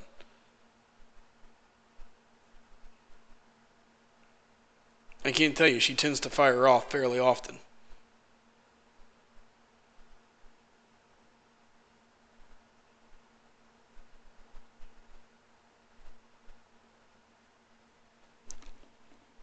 Hey Doc, take it easy, man. Good seeing you in here again. Come check it out anytime. Get yourself a Twitter. Come hang out on Twitter, man. Uh, Mainly just because I'm trying to pressure people into it. So Well, yes, and the reason why Black Widow doesn't stack their chit is because Black Widow is only for Black Widow and Quake. Correct. And again, that's because Quake and Black Widows is only for those two. And here, I'll pull that up for you. And that's what a lot of people don't realize. Quake and Black Widow gain a 15% ability, accuracy, duration, and potency. It's not for the whole team. Quake and Hawkeye are for the entire team.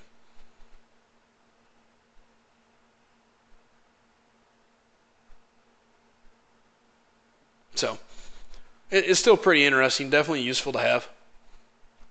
Can definitely make your Scarlet Witch a little more potent and a little more dangerous, I guess you could say.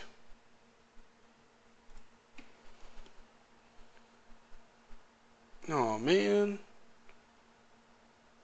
I miss not having Archangel. Absolute favorite attacker. And so much fun to use against Agent Venom.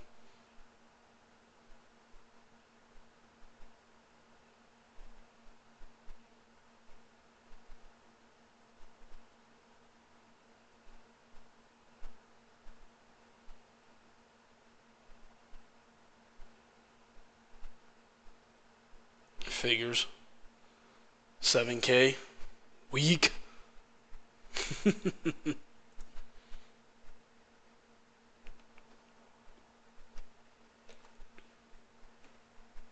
Oh, I got you. Yeah, no, it is. So yeah, for in case anybody that didn't understand what I was saying, you can't stack the Black Widow with it. Black Widow only affects those two. But excuse me, Quake with Hawkeye does give you a pretty good little boost for your Scarlet Witch. It can really help her become pretty tough. Let me check in online to make sure I'm not needed anywhere in particular here.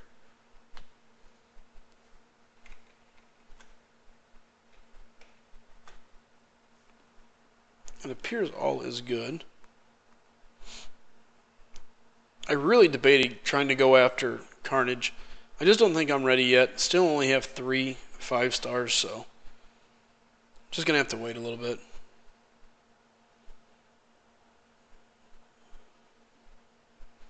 But at some point, I think it would be fun to be able to grind after him. I just personally don't have the time, I don't think, to really push that. If I could have a little bit more time and was able to grind during the day, I think I'd have a shot just from pure grind time. But outside of that, it does make it tough. So,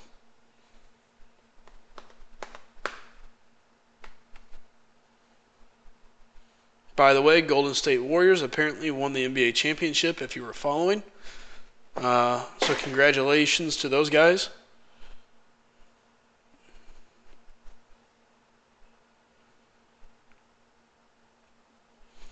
So again, if anybody new is watching this video or you're in here tonight, do me a favor, go ahead and hit that like button, hit the subscribe button, come in, hang out, come check us out more often.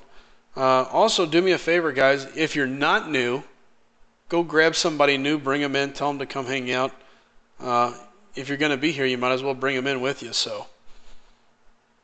And I would greatly appreciate all the help I can get. Also, don't forget, you can still find me on Twitter at SliceEm.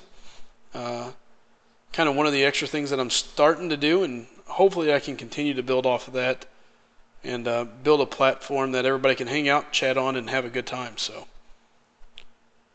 hey Jay, take it easy, bud.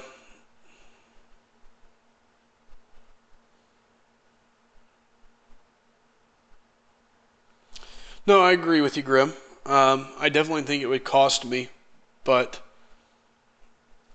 depending on the champion, I might be able to get away with it to a degree, if that makes sense. Depending on who the feature is, especially if they run a feature in between new champions, kind of like they did Star-Lord, something like that.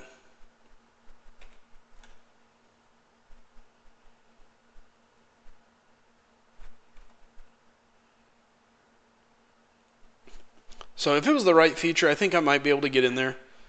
It would definitely be tough, but it could be possible, I guess. And it would cost me units, but the way I see it, I can buy how many crystals and go for it, or I can spend some units and go straight after it, just the same.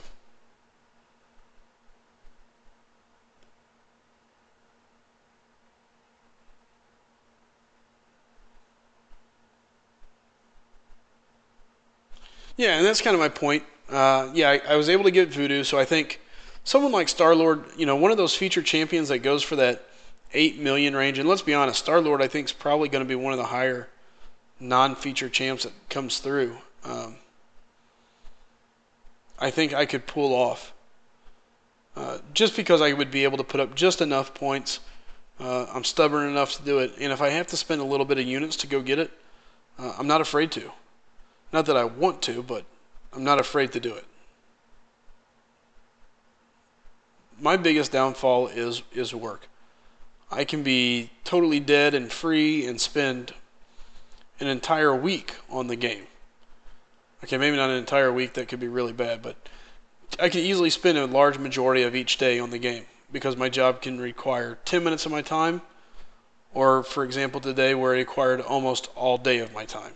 You know, if I had the right 3-day stretch, I could easily put up enough points to pull home a decent featured champion, as long as it's not somebody crazy.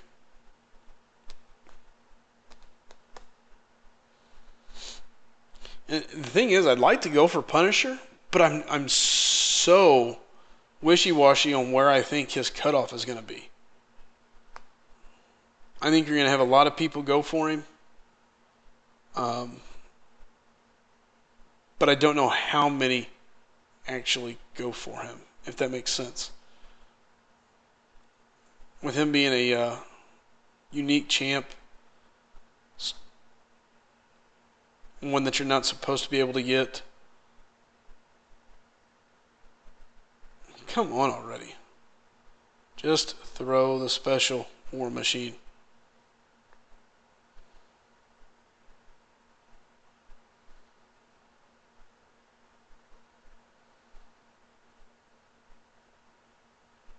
Well, you're going to hit it anyway, so going to make you pay for it. So, Chid, you think Punisher is going to go pretty high, eh? So I think he goes for a solid amount. No doubt about it. But I just don't know how high it will be. And how many people will go for him twice, and how many will go for him one time just to say they have him.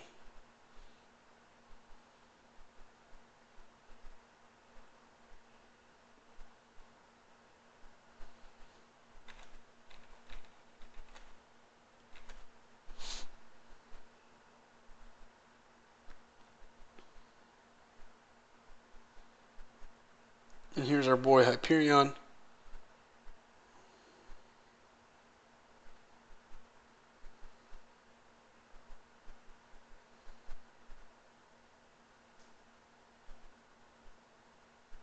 So, Grim, you don't think Punisher goes as high as Star-Lord did? Now, see, that's interesting. No, I agree. I think the only thing that brings Punisher to the table is that he's just difficult to get. He's supposed to be exclusive. Only the arena crystals.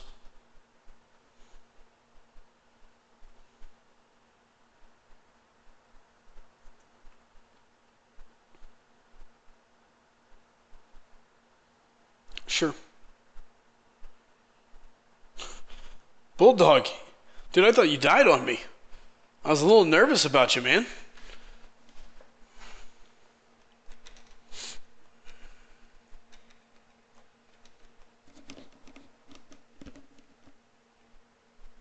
I was getting a little worried.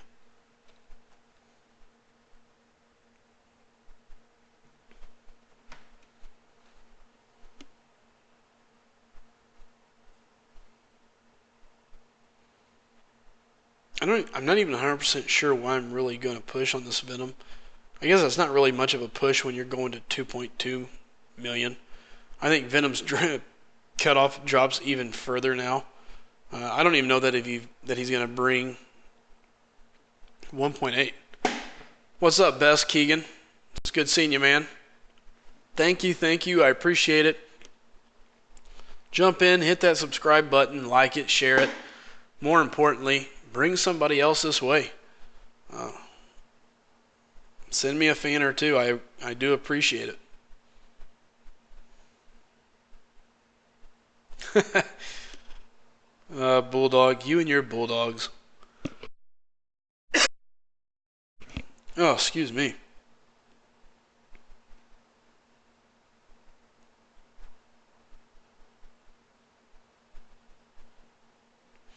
And again, guys, I really do appreciate anybody that does come in and help support the channel. It means a lot to me, so again, thank you all. Hey, Raven, take it easy, man. Good seeing you. And guys, don't forget, you can also follow me on Twitter now at Slice'em. I try to give you guys a heads up whenever I'm going to be getting on, and just kind of posting randomly throughout the day on a couple different thoughts, questions, and things as I catch them. And again, work can take up a lot of my time, but I do try to keep everybody informed and at least have a little fun with it. So as it grows, I promise to get better at doing it.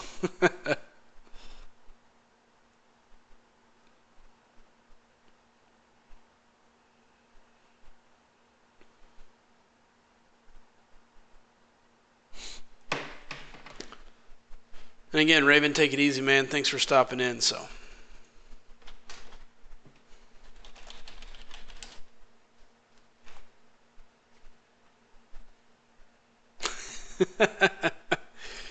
Bulldog, that's just funny and wrong.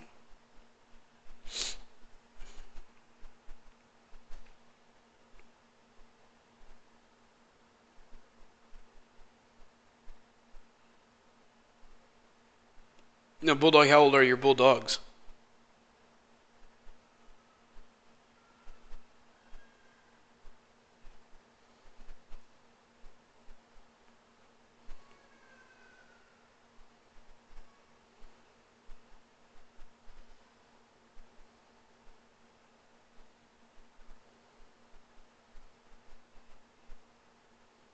Alright. Thanos down. Thanos, jeez. Arm down. The old dorm.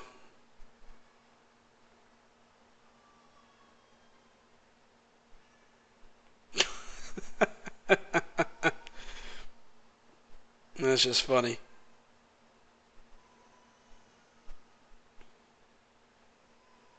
Five and 8. Nice. Alright. I'll knock my big guns out of the way here for this arena. I think after that I'll probably go ahead and look at leveling up. Gonna go ahead and look at leveling up my Doc Voodoo, start getting him going, so. Oh, what now, Chid? Is it a lack of furniture still bugging you?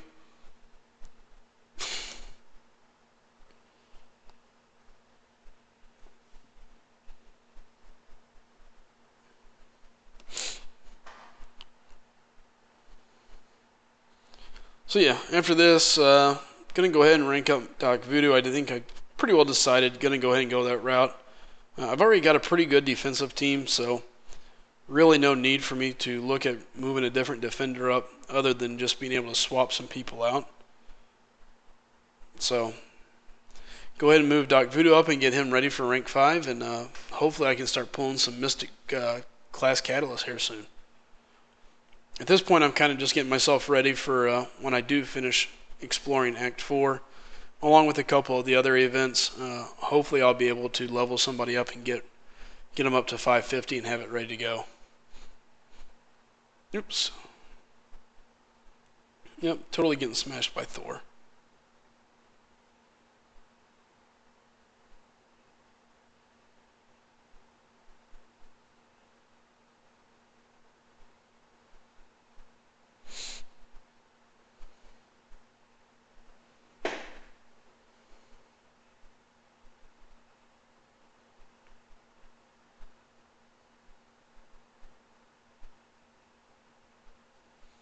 Yeah, I think I'm going to be happy with Voodoo once I get him all leveled up and ready to roll. So it'll definitely be handy. Well, let's see how high we can get this to go. Well, Cable's really playing right into my hands, setting back. Uh-oh, better get out of my corner.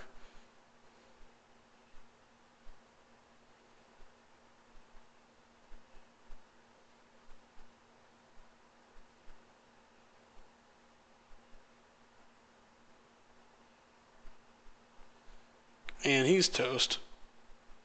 30 shock, instant death. You're not going to survive that, so. Oh. What sucks is I don't have much Mystic ISO to really level Voodoo up quickly, so. That would be the torture.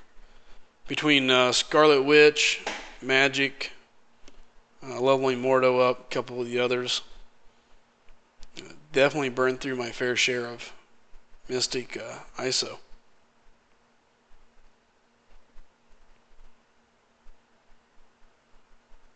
Oh, and Ghost Rider, forgot about that.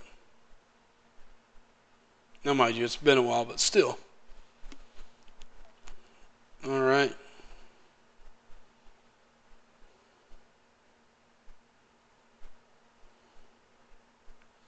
I don't think I have any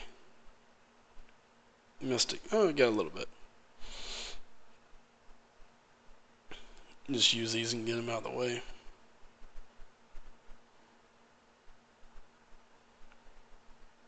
This is going to be a brutally painful process.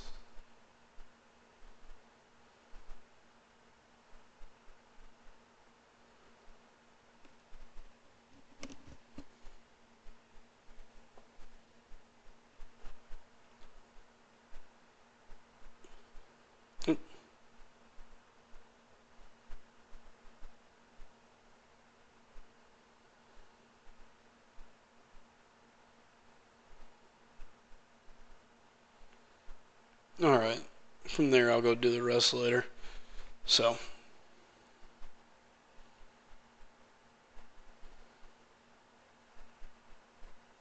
Looks like I got enough energy to take out one more spot here in the quest.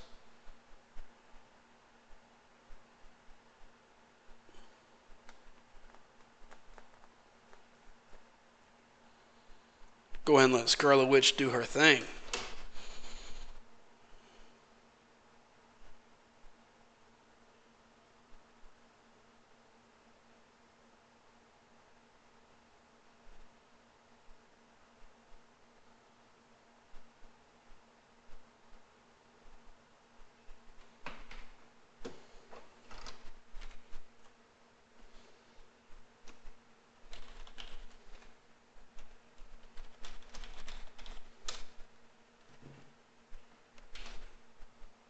Alright.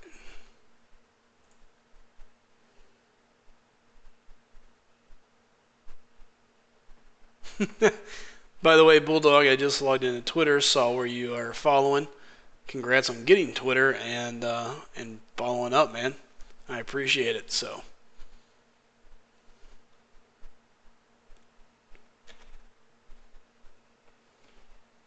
Nope, no messages. We'll go hit up Alliance Quest. Alliance War, we're stuck, just kind of waiting to see. Alliance Quest wise, let's see what I got available.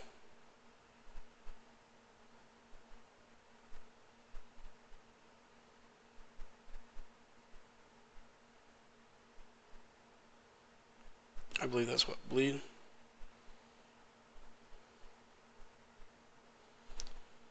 Whew. That'll definitely be tough, but I think I might be able to be okay with Nebula, assuming I don't do anything stupid, so. Here we go.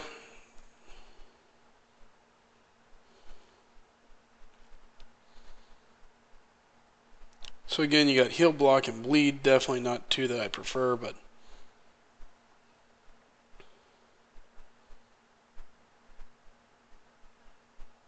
this could be nasty.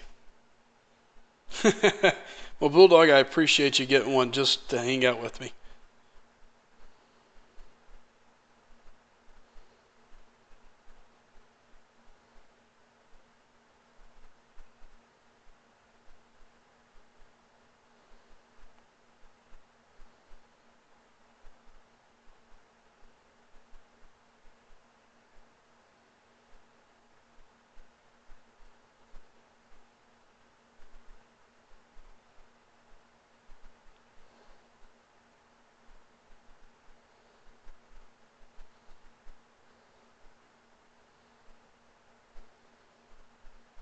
Mm.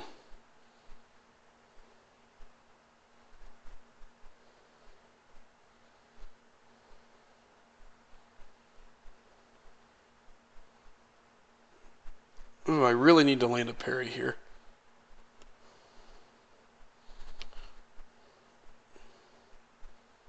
Stay away. Whew. All right, one down.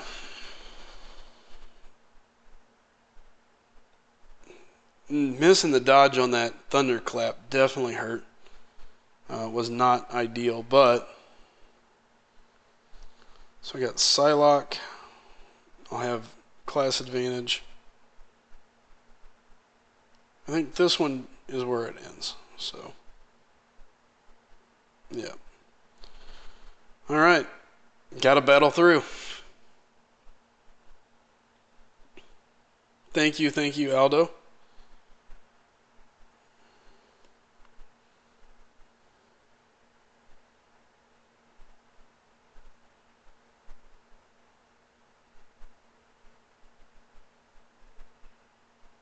Uh-oh, that's not good.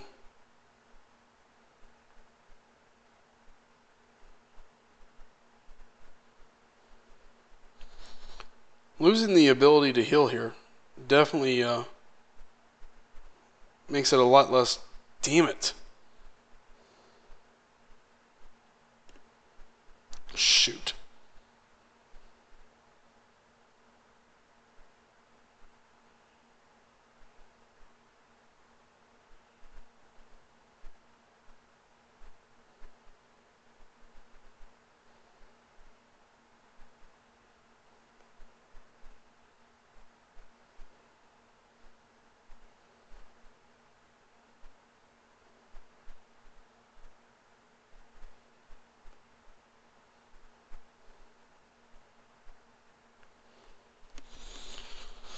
Early misplay definitely gonna hurt. Yeah, thank you, Chid. I know. It didn't help. I took a combo right at the end of the very last fight I was in with her. Took it right on the chin. Definitely sucked. Um, this one's going to be interesting. And what sucks with these Adaptoids is you don't know what moveset they have, what specials they have for sure, so it's very difficult to know what timing you're going to have to deal with. So, I'm hoping he stays back, lets me build this shock up.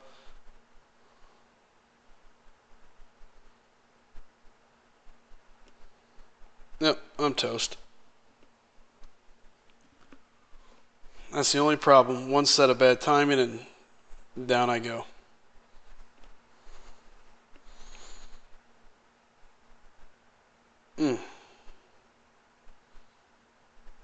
I don't know if I'll be able to put him down fast enough with Thor.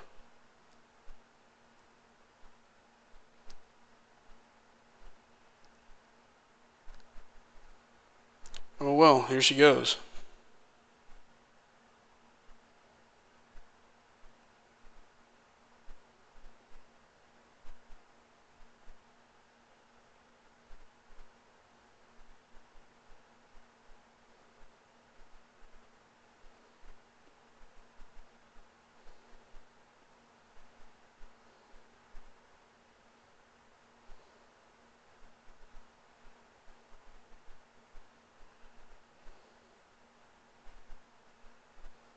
That's bullshit.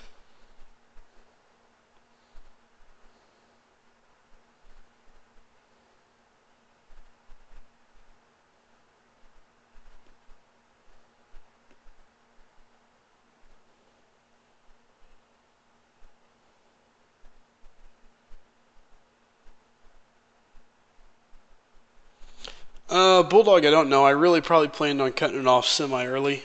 And by semi-early for my standards is somewhere between 12 and 1. So, absolutely.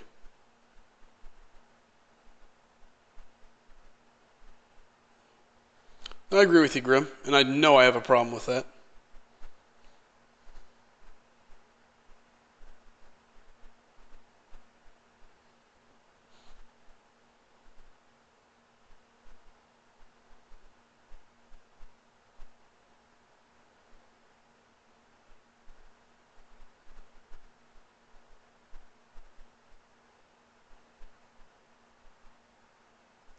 Good news here is I should be able, as long as I don't play horribly, should be able to refill Rogue back up a bit.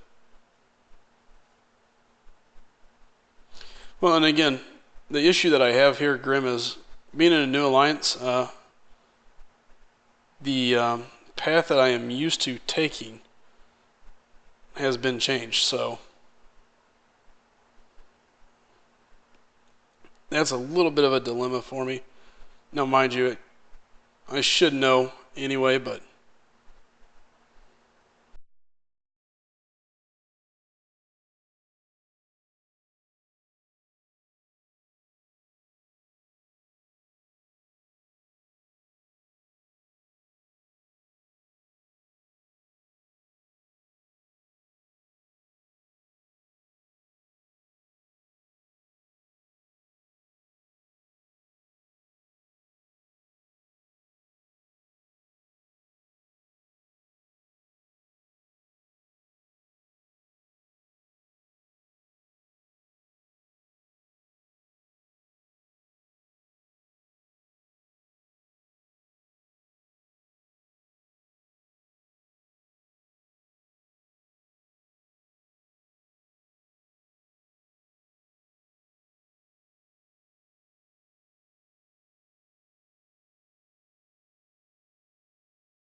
whew, sorry about that.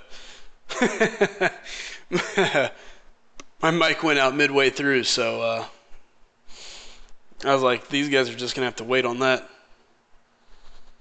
All right, well, Rogue will at least be able to get me through what little bit still left, so whew, that was a lot closer than I wanted. With Archangel, the key when you play against him is try and push him to that L2. It's definitely a lot easier to dodge. So,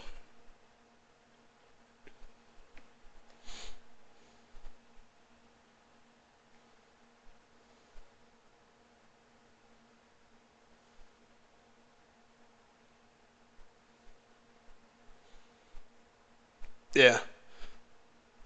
So again, and I know that I've seen a lot of them the same, but I've also seen like seems like there's been a couple that were different. So I was gonna say Grim, and again I'm just kind of going back and reading the chat. I know I've seen Doctor Strange and Scarlet Witch teamed up, and Black Bolt and Miss Marvel. There's been a couple different things that I've noticed. So, well, the good news was I was able to pull through on it. I'm out of energy for now, so. The thing that cost me the most was the play air with Nebula. Uh, Setting back wasn't necessarily 100% the problem, but if I'm going to set back, I have to make sure that I time my blocks right, along with my dexterity and my dodges. So that's just a pure case of play air, setting back a little too much, not being aggressive enough, and taking the opportunity when it was there. I think Grim nailed that spot on. I know it, but at the end of the day, I still should have got away with what I was doing.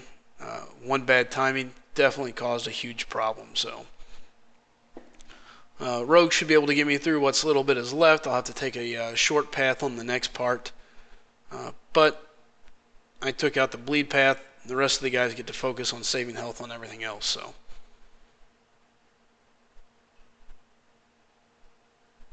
although that makes sense, and to be quite honest, I just haven't really paid enough attention.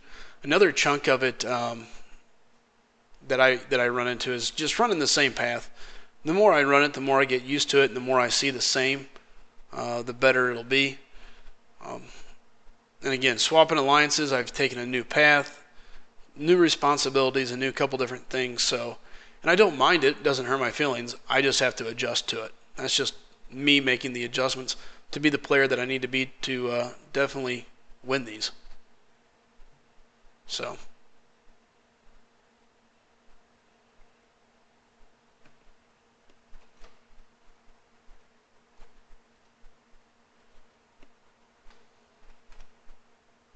And let them know that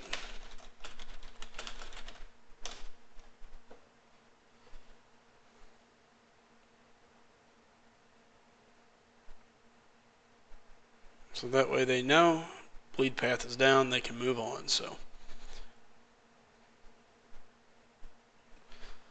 hey Bulldog, just out of curiosity, I know you said there was something about some people coming this way, guys. If you didn't notice, Bulldog was talking about a guy a while ago. The grand scheme, go over. If you're not subscribed already, go subscribe, support him. I'll head that way here shortly myself and throw a subscription in. So try to help everybody out, subscribe best we can, and make sure we're taking care of one another. So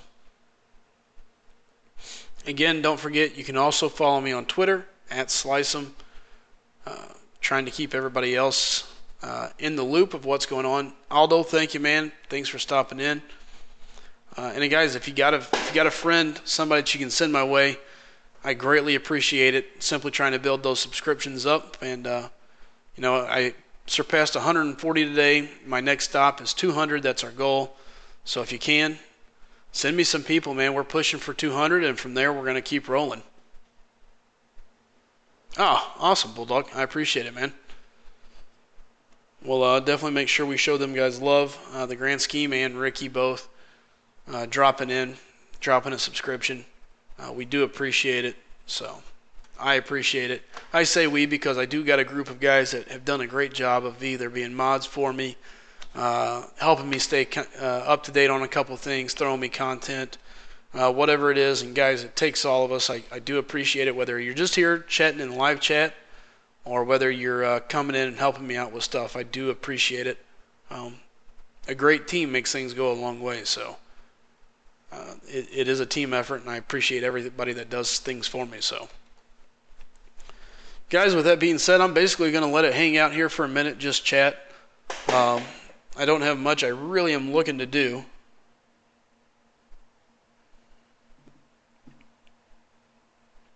I think that's that Shankopotamus, that hooker face that was in here earlier, causing headaches. If Max 12123434 is not, then let me know. I'll be happy to add you. But Chid, you're absolutely right. You got to adapt. You got to keep things new. You got to keep things going, and you got to have good furniture, according to Chid. Without good furniture, you can only go so far. So we're going to be getting some new stuff in here. I think Chid's voting for like banners and streamers and probably like pop-up like cutouts behind me. Maybe we can have some crazy action figures going back and forth back there. But that's where it's at. So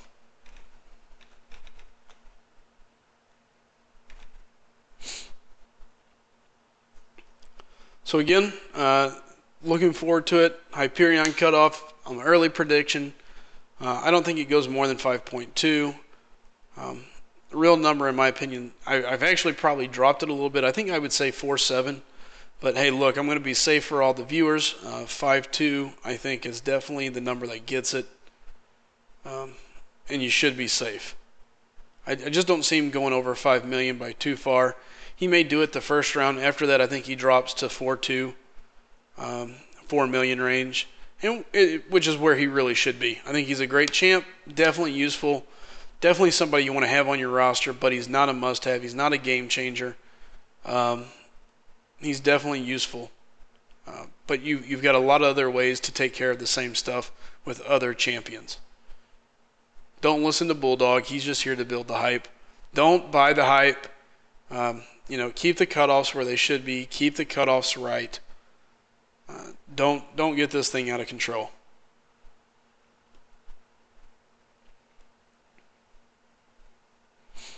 So one last time, if you're new here, guys, I do appreciate you coming in, checking me out. Do me a favor, hit that subscribe button, like the video, do me a favor and share it as well. You can also follow me on Twitter now, at Slice'em, so we'd greatly appreciate it, as I am just kind of building everything up, building the brand and getting things rolling. And I tell you what, when I'm moving furniture in, I'll even stream it just for you, Chid. You can see all the furniture coming in and moving around. You can even maybe help piece a piece. I'll ask in live chat. Couch over to the right, maybe it should go to the left. I figure as late as I like to run some of my streams, I might set my couch here to my left just so as soon as I get done streaming, I can just crawl right out of my chair, flop into the couch, and just pass out. It'll make life a lot easier rather than climbing my stairs and walking around to the bedroom. So much extra effort, Right chair to couch, that's the life. So, again, guys, I do appreciate it. Hope everybody's had a good time. Hey, Trey, what's up, man? How you doing, bud? Hope things have been good for you, man. Haven't seen you for a bit, so go back, watch the video, like it, share it. Send me a couple people, Trey. Give me some extra subscribers. You owe me since you've been late. It's like being late to school or something.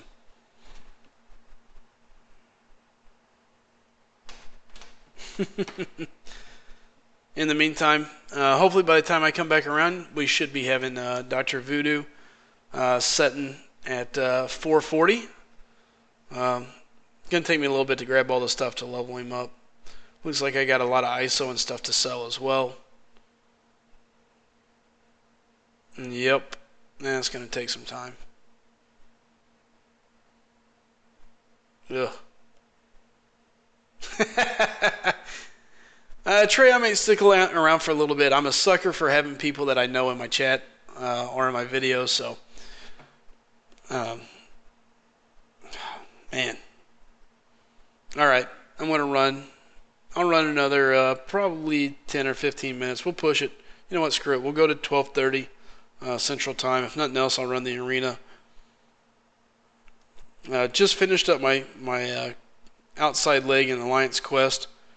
Totally miss it, Trey. Got my face punched in a couple times, which was great. But other than that, also had a couple good fights.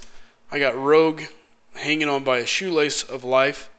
I think she'll be fine for the next little bit, but not ideal.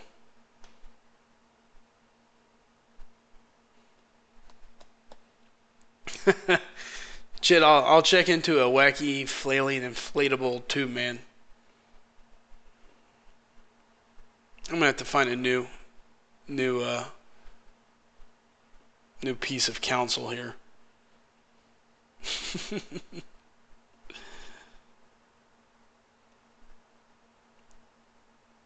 Oh, Chid. For real, that's been his answer probably the last couple times we talked. Well, it looks like things are going well. I think we're, people are coming in. We're getting some new subscribers, this, that, and the other. And if we only had the furniture, if there was just furniture back there, pretty sure we'd have an extra 20 guys.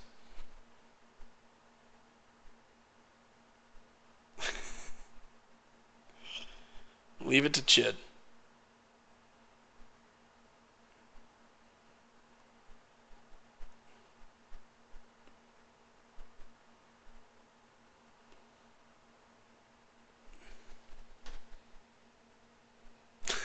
Trey, they very well may have. I don't know, man. We've definitely had a lot more people come in. I'm actually up to a little over 140 subscribers, which is also very exciting. So excited to see people to popping in, subscribing, and again, if you can get more people to come my way, I do greatly appreciate it.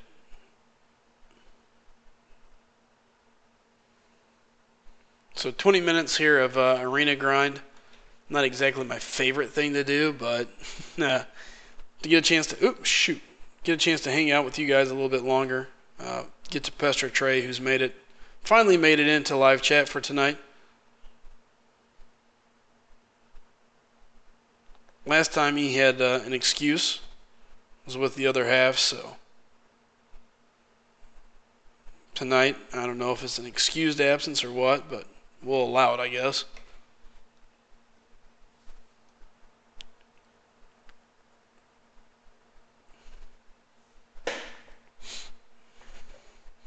So Trey, haven't got a chance to talk to you. What do you think about the Hyperion and Punisher arena? I definitely think it's pretty interesting. Punisher's coming to the arena. Where his cutoff is going to be, man, that's a scary one. I don't know. I think Hyperion cutoff, like I said earlier, I think first round, I think 5.2 is fairly safe. I think the cutoff really is probably more of a 4.7, 4.8. But the problem is there's just enough people pushing hype that I think 5.2 is still a safe number. You should get him. Should get him really no problems, and I wouldn't feel too bad if you missed him. So, hey, what's up, Pikachu? How you doing, bud? It's good seeing you in here again.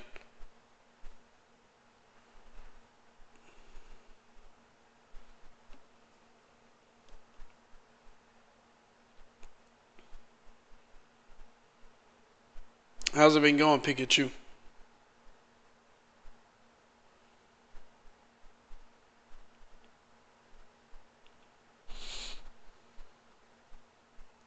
Ooh, my eye itches.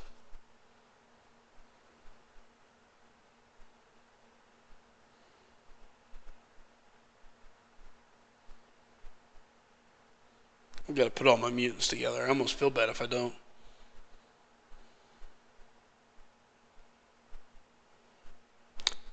Hey, I don't blame you. I did not grind for the cutoffs for a very long time. And even now, I don't know that I can't say I don't know that I really do. All right, I pushed. I got Mordo, and I pushed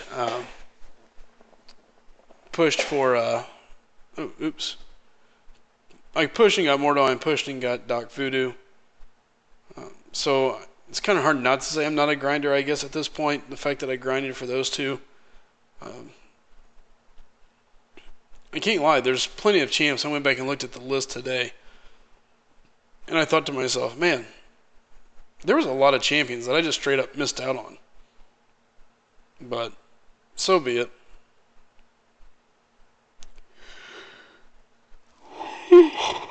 Well, excuse me.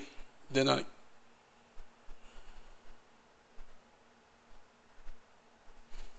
Nope, didn't mean to go over to my L3, but oh well.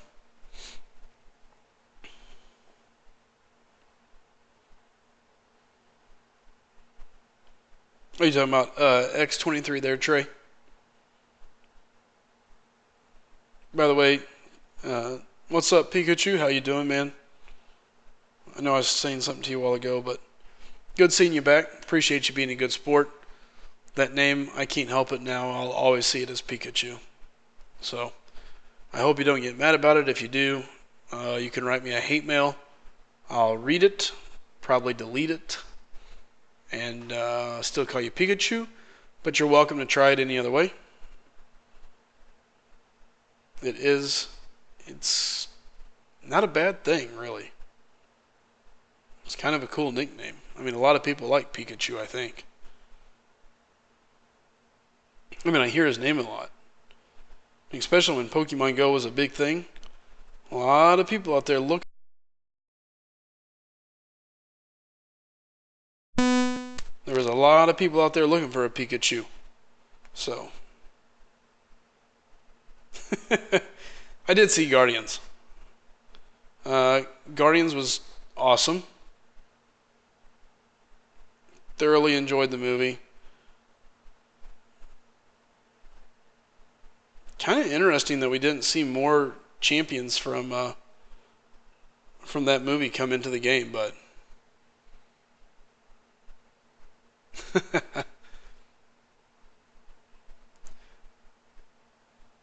So yeah, um, definitely thought it was a good movie. I totally enjoyed Marvels or the Guardians of the Galaxy too.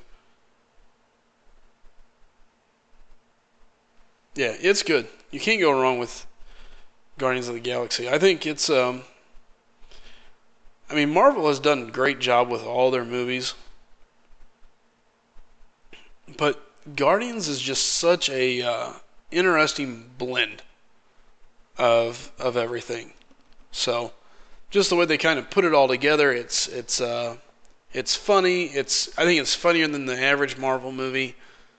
Um, it's light. It's energetic. You got some cool characters. Um, kids love it. Which I mean, kids love the regular Marvel movies too. But it's just taser face. It's just a movie that you can sit there and laugh at. It's got an amazing soundtrack. It's just good all the way around. It's really hard to argue with. Hold on, my head's itching.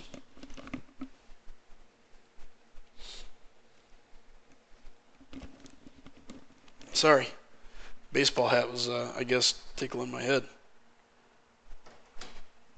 But yeah, no, just a great movie all the way around.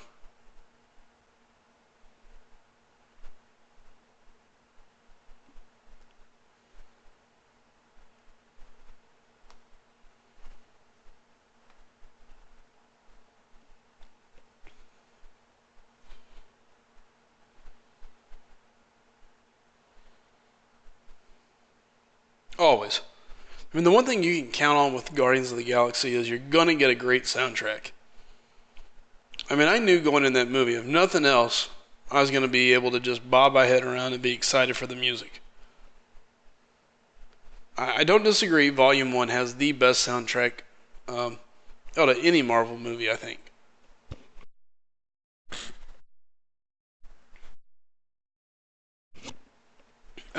Volume One, I think, has the best soundtrack by far. But it was still a good soundtrack. Ego was pretty funny. Um, Pretty weird, but funny. It was definitely interesting. Curious to see how all these elders start playing out in the Marvel universe as we continue to grow that Marvel universe.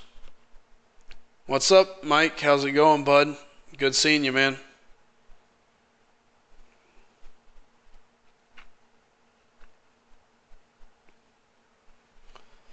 All right, guys. Wait, and I think you're right, Bulldog. Guardians had one of the best soundtracks, maybe out of any movie ever. It was just a great, fantastic soundtrack. Hard to argue against it.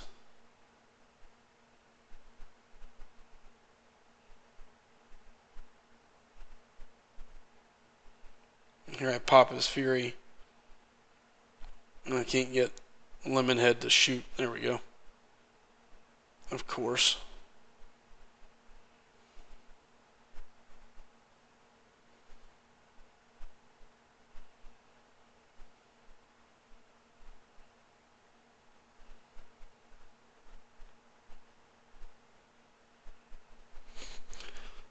Mike, I think Venom drops this go around. Um, I think Venom's going to be 1.8. I think he drops below 2. Um, I don't see people needing him. I don't see people going for him.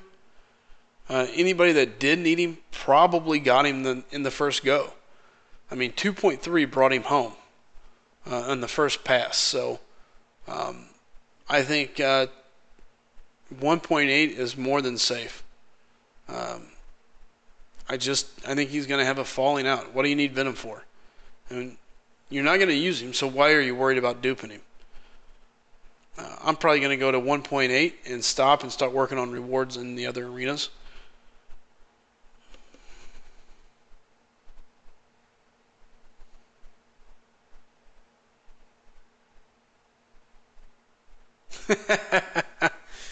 Good job, Grim.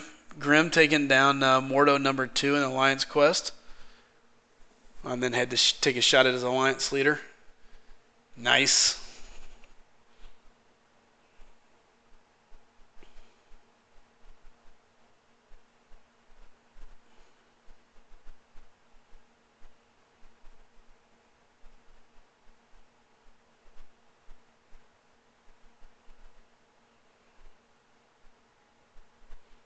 Whoop.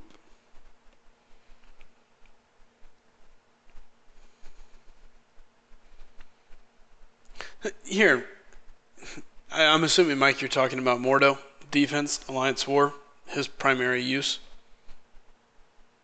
If I was just going to assume anything.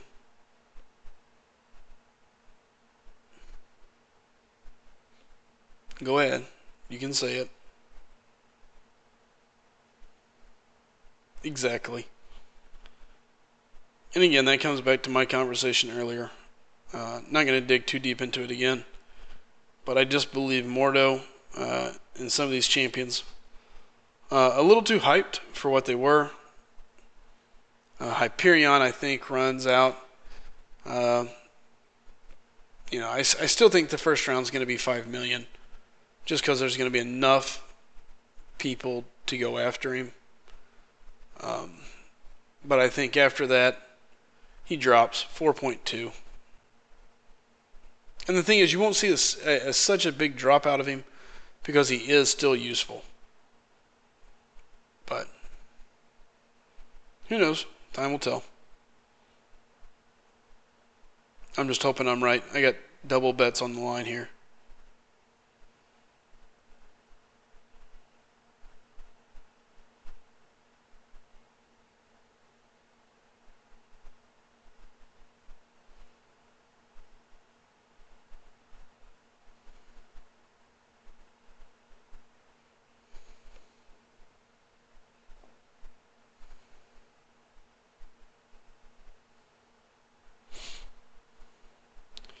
I mean, don't get me wrong. I can see that Grimm to a degree. That regen of his is pretty nasty.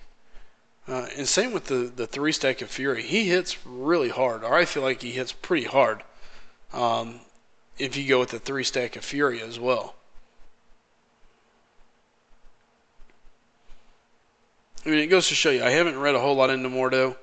I consider myself to be one of those players that I looked at him and I said, hey, great defensive champion. Went and got him for that purpose to put on my defensive team. Now, I do notice he is a good attacker and he does have uses, but I really haven't dove too deep into what those are or how to control him as an attacker. Let me put it that way.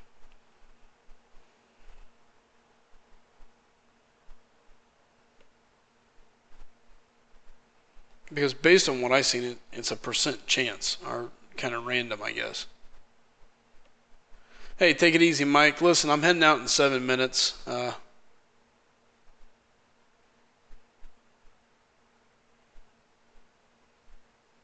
Yeah, I mean, Mordo is definitely handy. And he can hit. I mean, he can definitely really toast somebody up.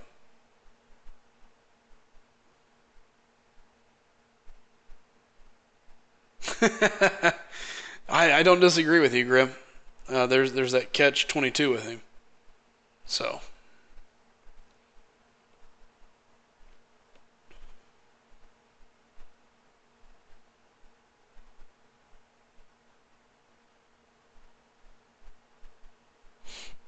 All right, guys.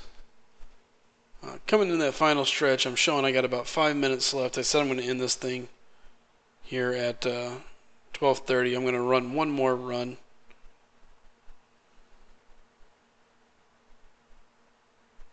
Ortho Doc Voodoo in there.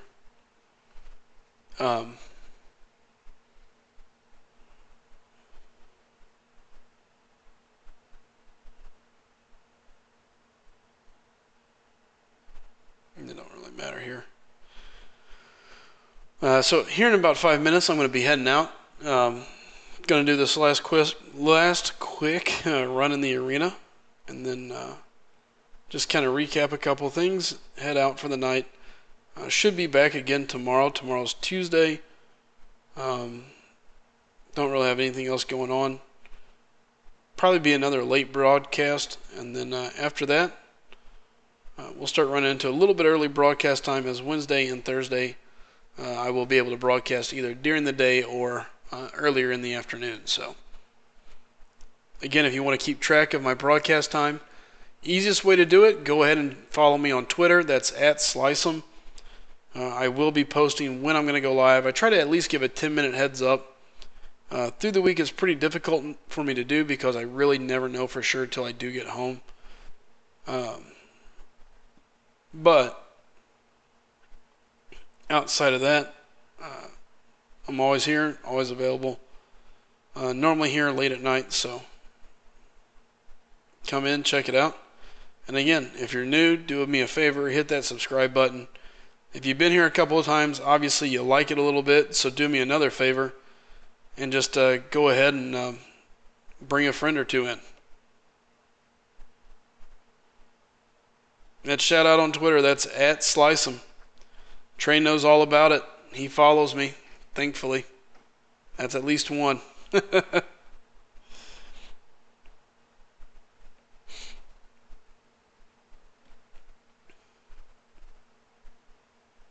So, no, I do appreciate the guys that have started following me on Twitter, and for everyone that does start following me in the future, I appreciate that as well. Matter of fact, I appreciate Bulldog making a Twitter, getting onto the social media world to follow and hang out, so that I appreciate. What's up, Duels? How's it going, bud?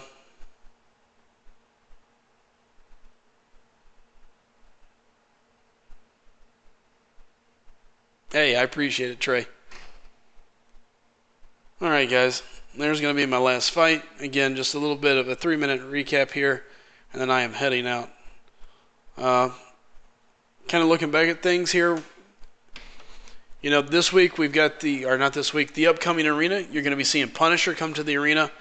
Previously an exclusive champion. Only could get him through the arena crystals. Now you're going to have a chance to get him as a featured champion in the arena.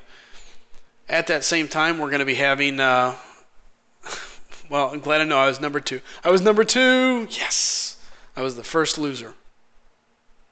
No, I'm just kidding, but thank you. Appreciate it, Bulldog. So anyway, back to my point here. You're going to have Punisher running. So you're going to have Punisher running as a featured. You're going to have Hyperion as the basic. Guys, be real about yourself.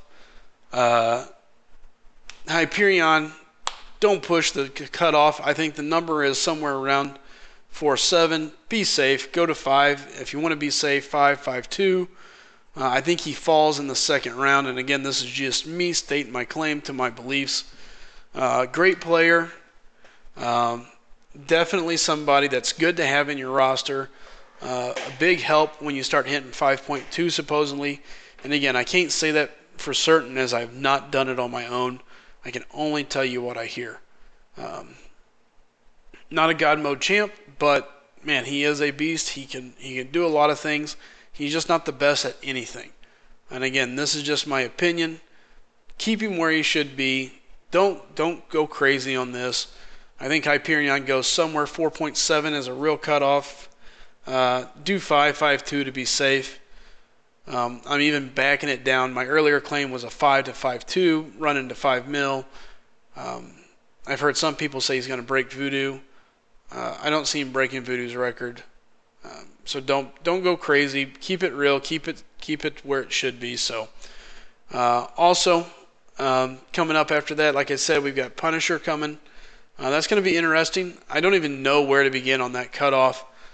He's an exclusive champ, so you're going to have people go for him just because they want to have him. But outside of that, he's not high prestige. He's not somebody you have to have. He's not going to cut your lineup. He's just a collector's edition. So that'll be interesting. As far as Venom goes, this week you got your last shot of getting Venom. I think the cutoff, 1.8 million. I think at 1.8, 1.9 you're safe. I think you get him there pretty easy. On top of that, Carnage is back up. I think Carnage takes a little bit of a tumble. I think I could be bold, and I think I could go as far as saying I think you're going to see Venom or Carnage drop as well. I think he'll probably drop somewhere to that 12.8, which is a pretty hefty fall, but I think it's definitely doable. He's a great champion for a long, drawn-out fight. You get a chance to lock in some buffs, but again, he's a good prestige champ, a utility champ, but not something that you have to have. So that's my predictions for this upcoming arena. Looking forward to the next one as well. Again, everybody, I do appreciate you coming out and watching the live stream. Do me a favor, if you're new, hit the subscribe button, like it, share it. If you can, bring somebody in with you. Have them come check out the YouTube. Have them check out my page. Subscribe. Again, I'm pushing to those 200 subscribers. Also, you can follow me now on Twitter @SliceEm. So go pick it up. Follow me on there. I'll try to keep you in the loop on when I'll be on here and what's going on. So outside of that, guys, hey, again, I appreciate it. Best of luck to you this week. And looking forward to catching you all tomorrow. So take care and enjoy your night.